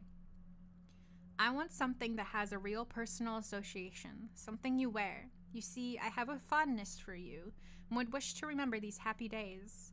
I surprised a hard gleam in those green eyes, and knew that she was anxious to obtain possession of my cross, and that nothing else would satisfy her. I also realized that the crucifix was my shield against some unknown danger, and, without it, I should be at the mercy of a power I did not understand. As casually as possible, I changed the subject, and we chatted amiably for another 10 or 15 minutes. Then I escorted her to the gates, where she called a taxi and held out her hand in farewell. As I kissed the cold fingers, she whispered, "You have refused my request, but the cross will not save you. You are mine forever, and I can afford to wait." The red lips parted in a mirthless smile as she gave a sharp instruction to the driver and was borne away.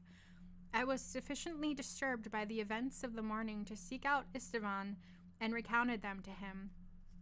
He listened without comment as I told of the princess's familiarity with the wolves and of her desire to possess my little crucifix. I also gave him a brief account of my unpleasant dream. "It all confirms my suspicions," he said, when I had finished. "This apparently attractive woman is not what she seems. If I were to tell you exactly what I believe her to be, I am afraid it would tax your credulity.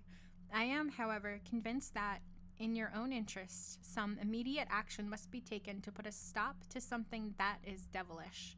Will you do me the favor of telling your experiences to my friend Professor Otto Nemetz?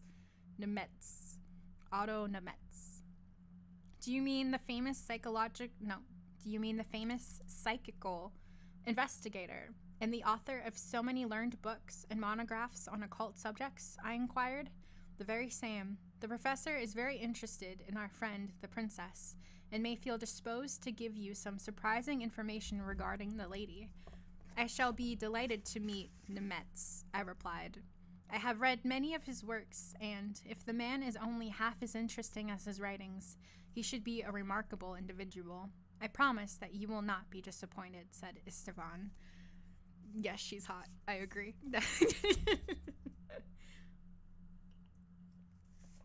Oh, sorry. End of part 2.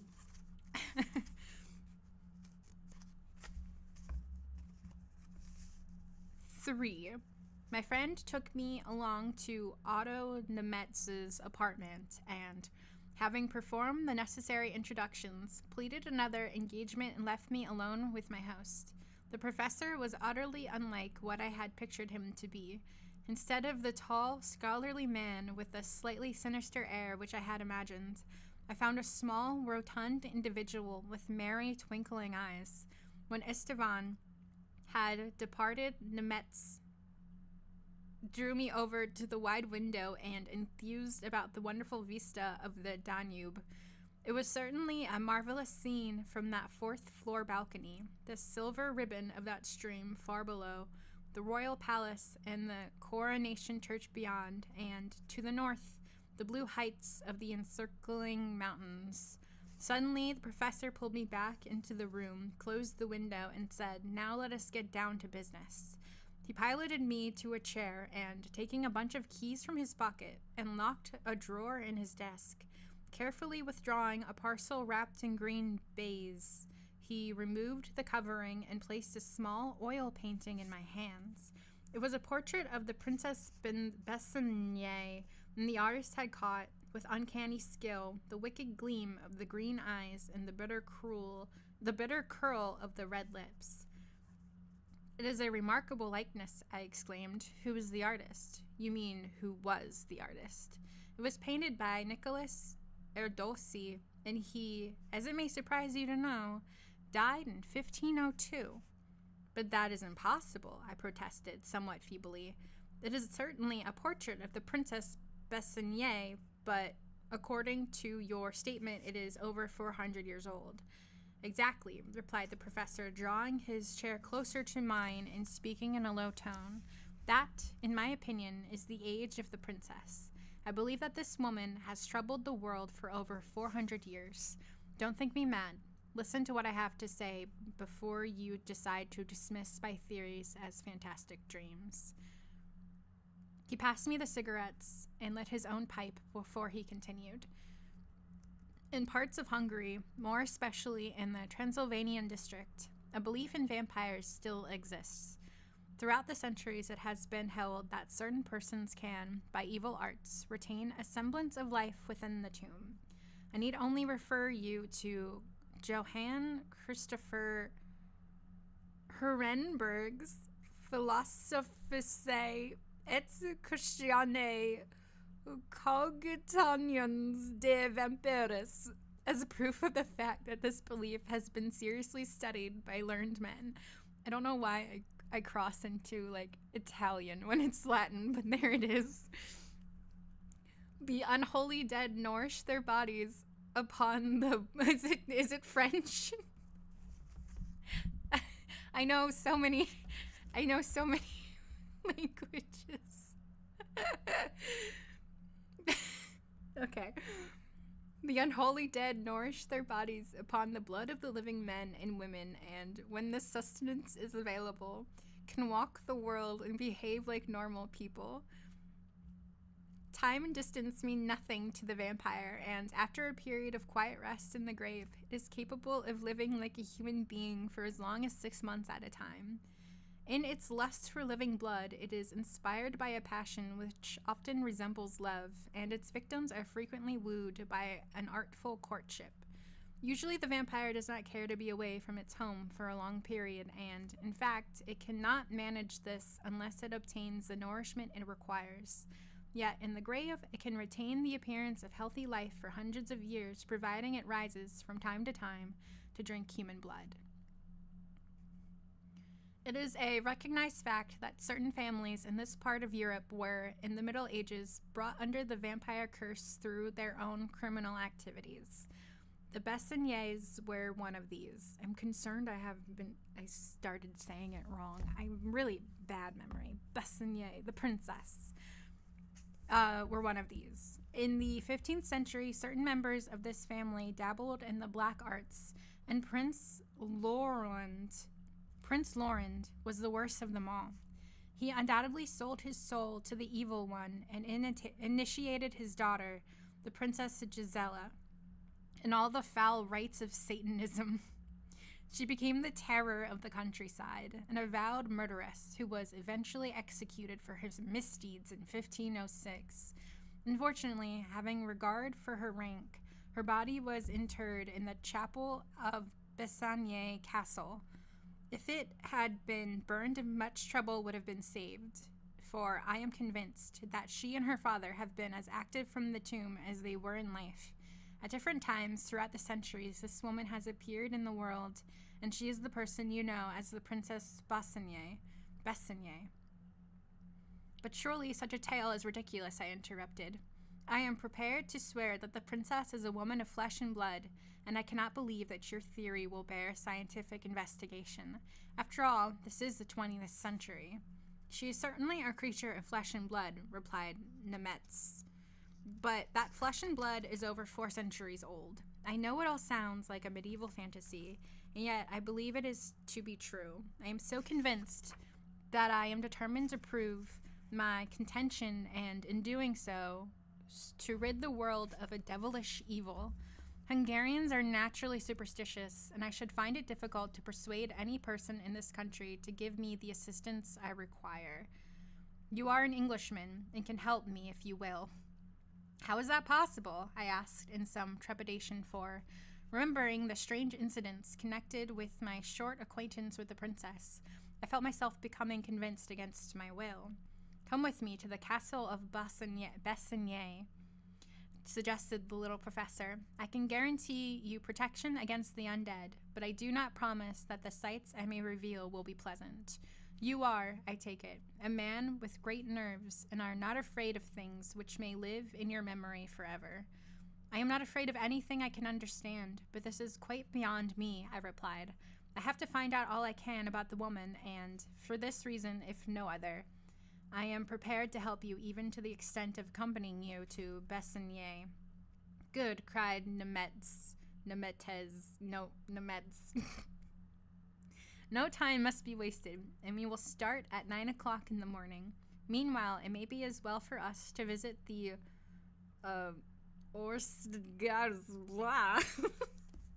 I'm good with words and languages. The Department of State Archives. Just say that, please, I'm begging you. The Department of State Archives, to see if we can obtain any information about the home of the Bessoniers. He seized his hat and stick, and presently we were hurrying along the Horthy Miklos Ut. By the bridge, the professor signaled a taxi which carried us across the river to Buda, by the Coronation Church, through the modern building in the word I can't pronounce, where all documents of the Hungarian state are housed. Soon we were closeted with a courteous official who, in the pleasant fashion of the country, produced a bottle of wine before he dealt with our inquiry. Yes, he said, I have heard of the castle, but, so far as I can collect, it is situated in disputed territory. I will, however, let you have all the information that is available. He rang a bell and instructed the subordinate, who answered the summons, to bring certain documents and maps. When these were before him, he gave us the startling intelligence that the Bessonier family, at least that branch of it, which owned the castle, has become extinct in 1723. But, I said, there is certainly a Princess Bessonier who is well known in Budapest society. She probably comes from another branch of the family, he replied. Bessigny Castle, with its estates, seems to have become state property about the middle of the last century. The building can be little more than a picturesque ruin, and I see from our records that a caretaker was maintained there until the outbreak of the last war.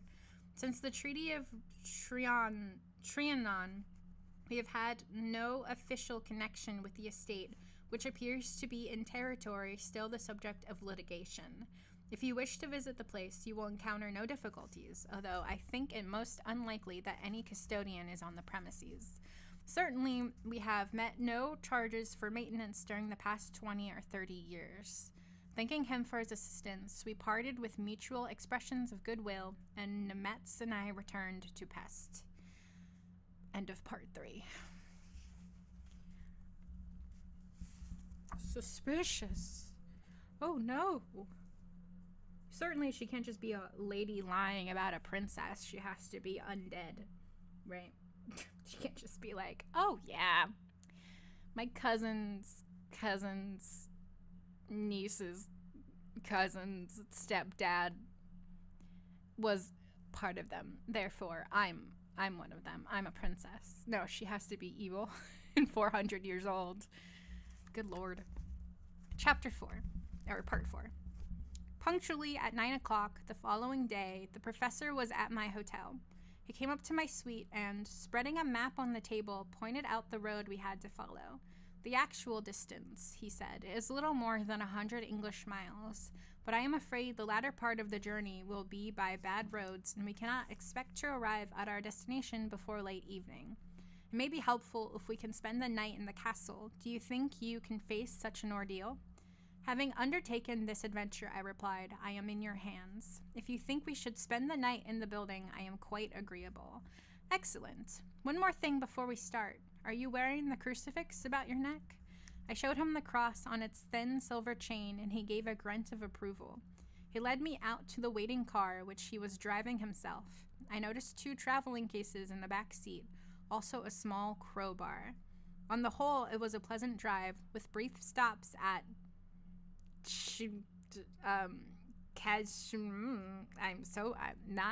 I'm going to stop trying.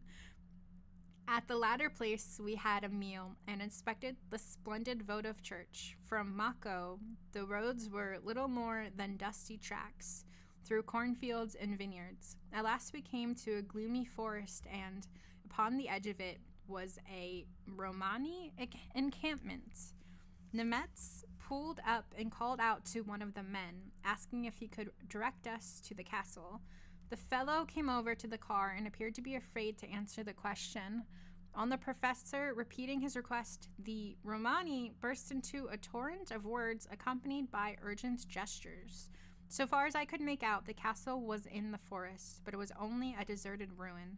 It was an evil place, and we would be well advised to give it a wide berth. Nemetz laughed and said something about calling on the princess. This remark served to increase the man's agitation, and his incoherent warnings rang in our ears as we drove away. You see, said my companion, even the Romanis are afraid of the castle and know it to be the home of evil things. Try not to say a slur on stream again.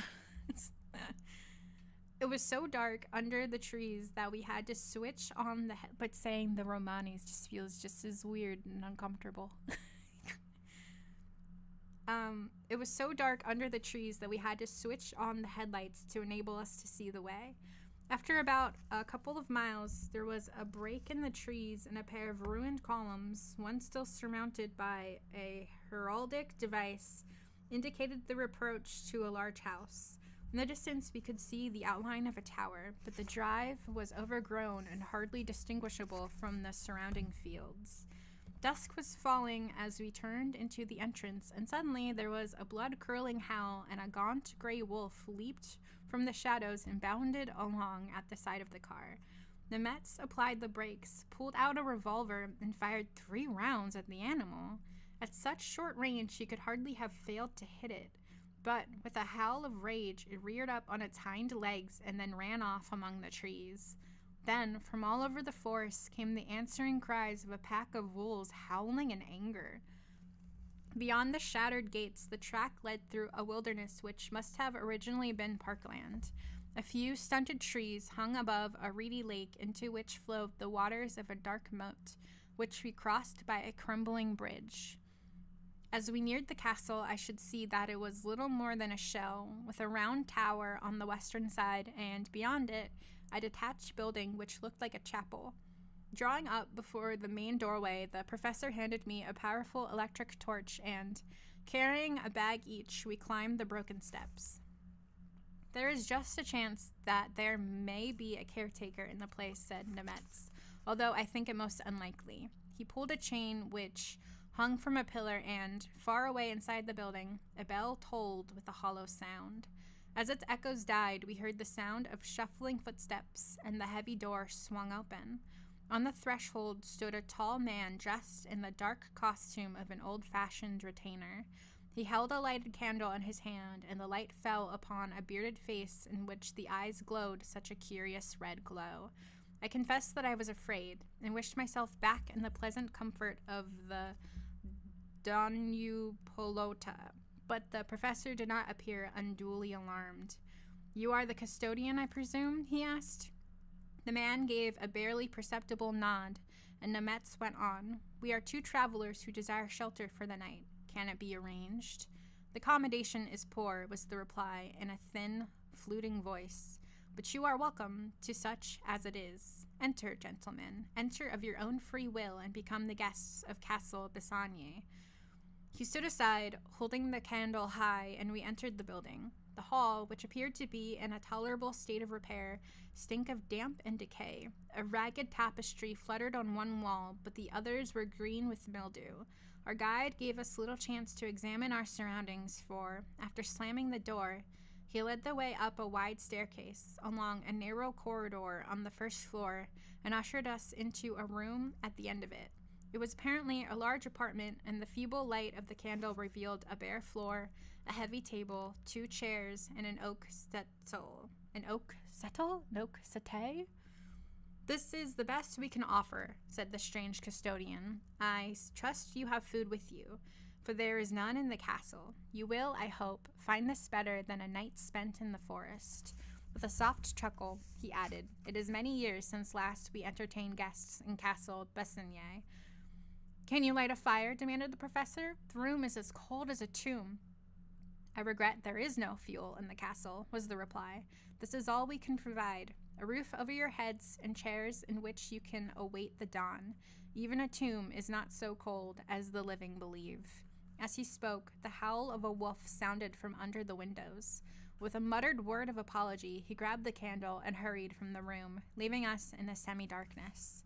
The door had hardly closed when Nemetz quietly opened it again and, beckoning me to follow, led the way along the passage to the head of the stairs. The old man was descending, and his candle cast queer shadows on the damp walls. Moving with a strange gliding motion, he hurried over to the heavy door and flung it open. At once, a long gray shape bounded over the threshold, and I started back in fear. But immediately before our eyes, the wolf changed into a woman. It was the Princess Bissagne. We heard the muttering of low conversation, and then the woman raised her eyes and looked to where we were standing. The professor pulled me back into the deeper shadow, and we watched as the 2 figures below moved towards a door near the foot of the stairs and vanished through it. We waited a few moments and then silently crept back to our room. "Now we know exactly where we stand," said the professor, driving home the rusty bolt on the door. "The princess is here, and it is obvious that the custodian is not what he pretends to be. We must prepare ourselves for the night."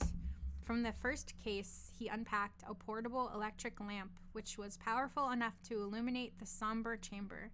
We saw that the dust of years covered the floor, and the barred windows were festooned with cobwebs. A coat of arms was carved above the wide stone fireplace, and this was repeated over each of the 2 windows. Nemetz then produced handfuls of garlic and spread the herb on the threshold of the rooms and on the windowsills. On the table he placed a pair of brass candlesticks containing long yellow tapers, which he lighted. "We are now safe from direct attack," he explained, For some reason, the undead loathe the smell of garlic, and it has always been considered a sure protection against their spells. The candles were blessed by the Archbishop last Candlemas Day, and to make things doubly sure, I shall now sprinkle the room with holy water.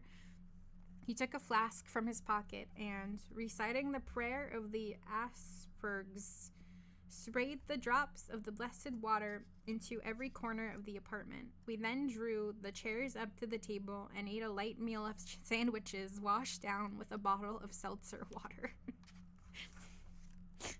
So I just being like, we are very scared. We are surrounded by monsters. We're in a room we have completely fixed up to protect us as much as possible.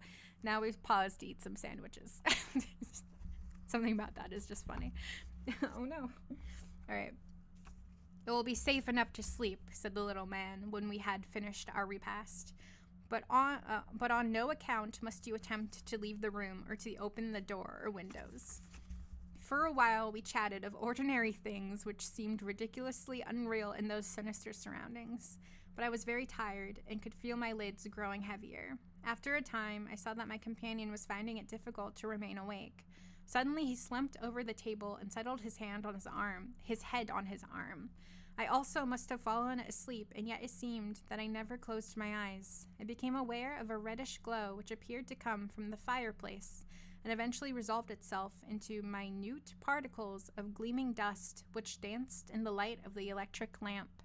Gradually they took shape, misty at first, and then more clearly defined, until the Princess Bassange stood before me.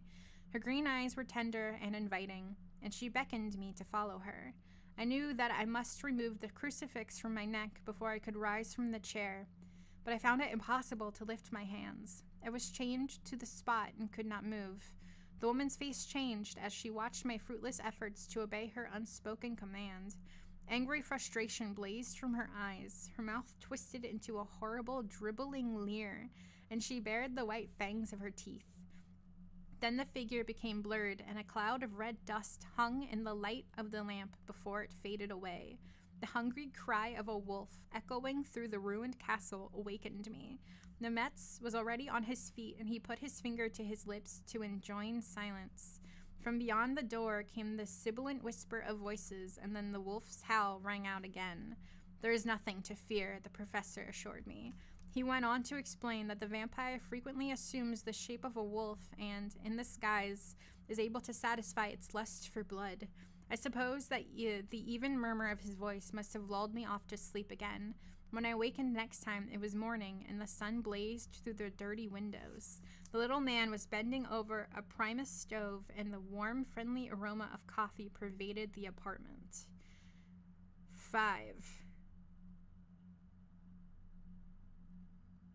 We made a good breakfast, for the Mets had brought a liberal supply of food. I noticed, however, that no meat was provided, and this was explained when the professor remarked that, in dealing with the occult, it was best to avoid flesh meat. After the meal, we packed everything back into the cases in readiness to carry them out to the car. The real business of our visit remains to be performed, said my companion. The task we have set ourselves is to rid the world of this evil creature, and we shall require all our courage if we are to succeed. God grant we do not fail. He opened the door, and we were carrying our things into the passage when I stopped with a sudden exclamation. Just over the threshold, written in the dust on the floor, were the words, "You are mine forever." Nothing I had experienced during my association with the princess had affected me as did that strange message. I literally trembled with fear, and it took all Nemetz's assurances to restore some of my self-control. Even then, I would have backed out of the business if I could have done so honorably. There was no sign of the old man we had seen on the previous evening, and in the cold light of day, the castle looked an utterly abandoned ruin. We peeped into some of the rooms on the ground floor, and, apart from a few broken articles of antique furniture, they were quite empty. In what had evidently been the dining hall, some of the carved paneling had been roughly ripped from the walls, and birds were nestling in the crevices. Before we packed the bags into the car, Nemetz removed certain articles and placed them in his capacious pockets. These included a wooden crucifix, a wicked-looking dagger, a handful of garlic, and the bottle of holy water. Taking the crowbar in his hand, he led the way towards the chapel. The little building probably dated from the early 14th century and was graceful in design. The door opened to our touch, and a wave of cold, dank air greeted us. The interior was filthy and littered with fallen masonry. A few fragments of colored glass remained in the windows, and there was a stone altar at the east end. The professor mounted the steps and examined the slab. It was covered with the droppings of birds, and, scraping some of the dirt away, he pointed to dark brown patches which stained the center of the table. He also showed me that the 5 consecration crosses had been roughly obliterated and the receptacle for relics was empty.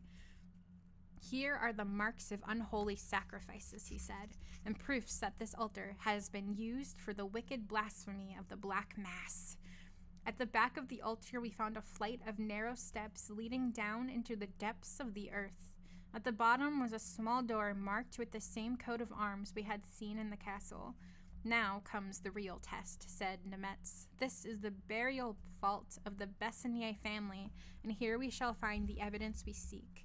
Let us pray for strength to enable us to finish this awful business. Beside the desecrated altar we knelt and asked heaven to bless our efforts and to shield us from evil. Then the professor led the way down the steps and tried the door of the vault. It was apparently secured, but the rusty lock soon gave way before the crowbar and the door swung inwards. With a wild shriek which froze the blood in our veins, something flapped out of the darkness and soared towards the roof of the chapel. It was only a great white owl, but our nerves, keyed almost to breaking points, were badly shaken. Speaking for myself, I would, at that moment, gladly have abandoned the task we had set ourselves. But the professor soon recovered himself and, with a self-conscious laugh, directed the beam of his torch into the vault. A ghastly sight met our eyes. Coffins of all shapes and sizes were ranged in niches around the walls, and most of them had been broken open. Here and there, bones protruded, and the floor was covered with fragments of human bodies, some of them with dried scraps of flesh still adhering. In the center of the place, 2 great leaden coffins stood side by side. And here's a spooky illustration. Oh no. Oh no. What? Look at this creature, scary little, what's gonna happen? What's the foreshadowing? I don't know. These are the ones we want, said the professor, advancing into the vault. The others are of no importance, for we can see that their inmates have suffered the normal course of corruption. He placed the torch in my hands and motioned me to hold it so that the light fell upon the first of the 2 coffins. Then, with the crowbar, he prized the lid and found that it was not sealed in any way. He moved it a little so that he could get a grip on the edges. Evidently, it was not so weighty as he had anticipated, for he lifted it off with comparative ease. There, before us in the leaden casket, was the body of the man we had taken to be the caretaker of the castle. He appeared to be sleeping, and, in repose, the cruel lines of his mouth were set in an evil grin. I love that. I love that. I love the creepiness of that. Somebody please make sure I have a creepy Joker-esque smile on my face when I'm laid to rest in my casket. I want somebody to pop it open to see if I'm a creature, and I'm like, yeah, and I got like slashes on my face and like red lipstick smeared everywhere, and I'm fully Jokered out. Okay, just as I suspected, muttered Nemetz. This is Prince Laurent, who is supposed to have died in the 15th century. You see for yourself how he lives in the grave and can arise when occasion demands. Now let us look at the other. We turned to the second coffin, and, without any difficulty, the 2 of us lifted the lid and placed it on the floor. I was more or less prepared for the sight that met our gaze, but even so, it gave me a nasty shock.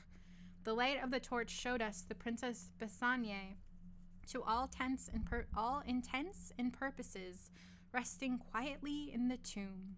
She could hardly be described as sleeping, for her wicked eyes were wide open and gleamed with mocking scorn.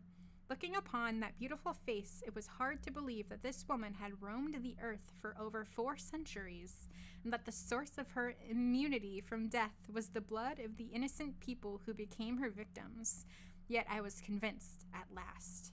We turned back to the first coffin, and the professor, I don't know how to make a poll, but put in the chat or in the comments now what pose you want your body to be forever posed as, in case anybody ever pops open your casket. Silly, funny, weird. Do you want to be upside down? Maybe you just want like a giant rock already shoved between your teeth so that they go, oh, they did. I want people, maybe make future anthropologists think that people still believed in vampires. Who knows? Screaming face. Ah, like you were buried alive or something. Ah. Maybe I want to be buried with a Y2K party hat on and confuse everybody. What does Medusa want? She just wants food. She doesn't want to die. She will never die. That's the first vampire, my little kitty cat who's now screaming at me. Okay. Anyway, we turn back to the first coffin, and the professor drew his dagger. Whispering to me to hold the torch steady, he raised his arm and plunged the weapon deep into the heart of the thing in the casket. An unearthly scream of agony came from the twisted lips. The body writhed in grotesque fashion for a few moments, and then, before our eyes, it turned to dust. Nemetz, who seemed quite unmoved, put a few bulbs of garlic into the coffin and sprinkled it with holy water. We were bending to lift the lid when I dropped the torch and plunged the vault into darkness. Before I could retrieve it, a burst of harsh laughter rang out. We both sprang round, and there, framed in the narrow doorway and wrapped in a pale, phosphorescent glow, was the princess, with her green eyes blazing with hellish anger. In a second, the professor had drawn his revolver and emptied it into the figure. He might have spared himself the trouble, for the shots had no effect at all. Lifting her hand in a commanding gesture, which seemed to paralyze us into immobility, the princess addressed us. "You, Professor Nemetz," she said, "have taken my father from me, and for this you shall pay the penalty." I have to pick up my cat. Hold on. She's going to scream until I... Where are you? What? Did you just drive by scream? What? I thought you were next to me. Oh, what a little shithead. Okay. Anyway, back to emptying a gun into a princess.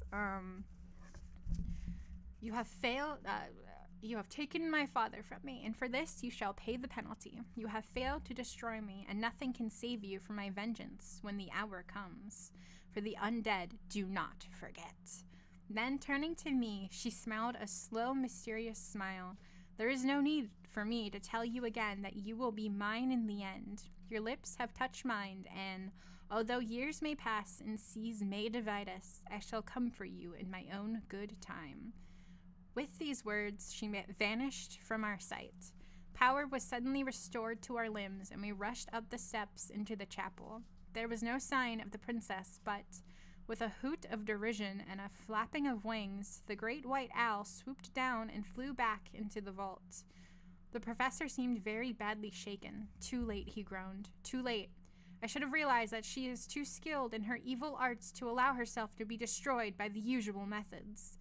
We made our way back into the car and were soon driving through the forest. Nemetz hardly spoke a word. He drove as if trying desperately to escape from a pursuing terror, and we were back in Budapest by the late afternoon. I gave him a stiff brandy in my room, but all life seemed to have gone out of him. "I must again seriously warn you of the danger in which you stand," he said before we parted. "This creature has a passion for you which resembled, to some degree, the passion of violent love. It will never be content until you have become its victim. even if it has to wait many years. I can only urge you to protect yourself by every means in your power. I fear for you, and I also fear for myself. The princess has promised to have her revenge, and I am convinced it will not be long before the attack comes. God be with you, my friend. If all is well, I will call upon you in the morning. I never saw Professor Nemetz alive again. The same night he was killed in most brutal fashion. The authorities decided that some wild animal had gained access to the poor man's apartment, though how it was impossible to determine, for he was literally savaged to death. But I now know how and why he died. I saw the glazed terror in his dead eyes and remembered the gaunt gray wolf of Bessigny. My turn will come. I feel safe with the little cross around my neck, but she will find some way of overcoming its power. I write down the story so that the truth may be known, and perhaps, in God's good time, someone will be brave enough to again attempt the destruction of the undead. I leave this city with fear in my heart, for I know she will follow me to the ends of the earth. Postscript by Reginald Staines, medical officer in charge of Eastdown Mental Home, Devon. The foregoing manuscript was written by Harvey Groton, the former member of the diplomatic service who was admitted to this institution on 10th November 1939.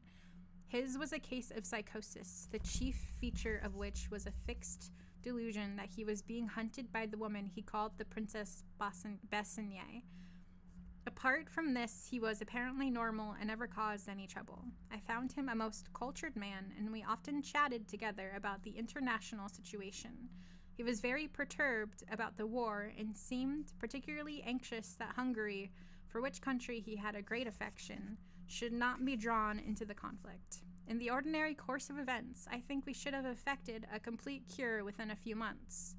On 2nd December, after a light fall of snow, he was walking in the grounds when he stumbled over the root of a tree and fell some 5 or 6 feet down an embankment, injuring his left shoulder.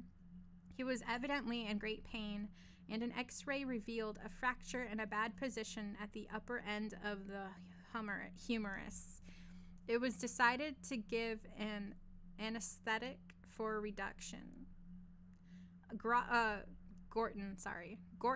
always wore a little crucifix at his neck, and I noticed that when the surgeon lifted it aside to enable him to examine the shoulder more carefully, the man became unduly agitated and protested that the cross must on no account be removed. We injected pentolthol into a vein in the arm, and as Gorton was becoming unconscious, the nurse, by some clumsy movement, broke the chain on which the cross was suspended, and it fell to the floor. Good job, jackass. The patient was only out for 40 seconds, and when he was taken back to his room, the crucifix was apparently forgotten. Later, he became very anxious about the loss and worked himself up into such a state that I gave instructions for it to be restored to him. Unfortunately, that operating theater had been swept, and although the cross had been found, it had been locked up in the desk of the matron. She had gone off duty, and it was impossible for us to secure the thing until she returned. I tried to soothe Gorton, but he made a terrible fuss about the business and demanded that the desk should be broken open. As he seemed likely to become violent, I gave him a strong sleeping draught as the best way out of the difficulty. Later in the evening, having ascertained that the patient was sleeping soundly, I went over to the vicarage for an hour to discuss with the vicar's wife the formation of some first aid classes. I had hardly settled down when the telephone rang, and I was recalled to the home. The whole place was in confusion. My deputy, Dr. Snell, reported that, about 5 minutes after I had left, a woman, speaking with a foreign accent, had called at the home and asked to see Gorton. She was shown into a waiting room, whilst the nurse went to inform Snell of the request. He naturally said it was quite impossible for Gorton to be seen, and the nurse, returning to inform the visitor, found the waiting room empty. At that moment, she heard a terrified scream, and members of the staff, rushing upstairs, discovered the door of Gorton's room wide open. The poor wretch was lying half in and half out of bed and was already dead. When I came to examine the corpse, I found that it was almost entirely drained of blood, a most difficult condition to describe or explain. The only wound on the body was a tiny double puncture in the throat. All right. That was Princess of Darkness by Frederick Cowles. That was the last story in our book, and you know what? That was on him. That was on the main character. If he knew that the only thing keeping him safe was one cross, why didn't he sleep with like 20? You know? Bracelets, ankles, a belly thing. One like strapped around him from chest to hip and back.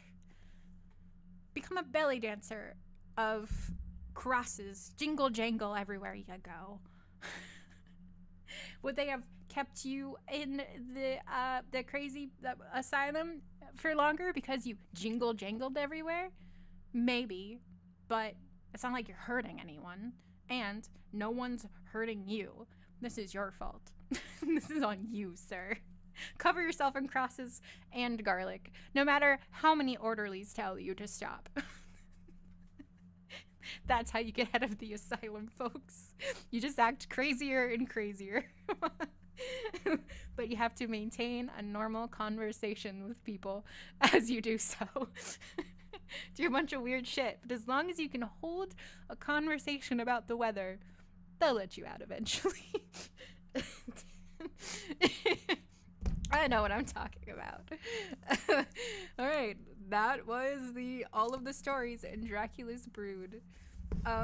Thanks for being here, especially if you made it all the way to the end 2 hours later, and I don't even know how many stories later. This was fun. We'll be back, maybe not next week. I like to go through and like pick out parts of the stories that I like, like highlight or underline them and have like little comments. I haven't been doing that, so I have to start from the beginning, and I'm not sure how far I will get, and I don't feel like doing the tier thing until I have what I feel like is enough to say about each story. So it's probably not going to be next week, maybe in 2 weeks, I don't know, but we are going to have a space in between books. I already have some lined up. And we can go dig into the encyclopedia because I find that fun, and I've heard that it's fun from other people, specifically the person in the chat right now. So, yeah, we're gonna do some stuff, but we will get back to some short stories later, and I'm talking in circles now, I believe. So, again, thank you for being here, and I will see you next week for more fun, which is slightly different from the current fun. Okay? Bye!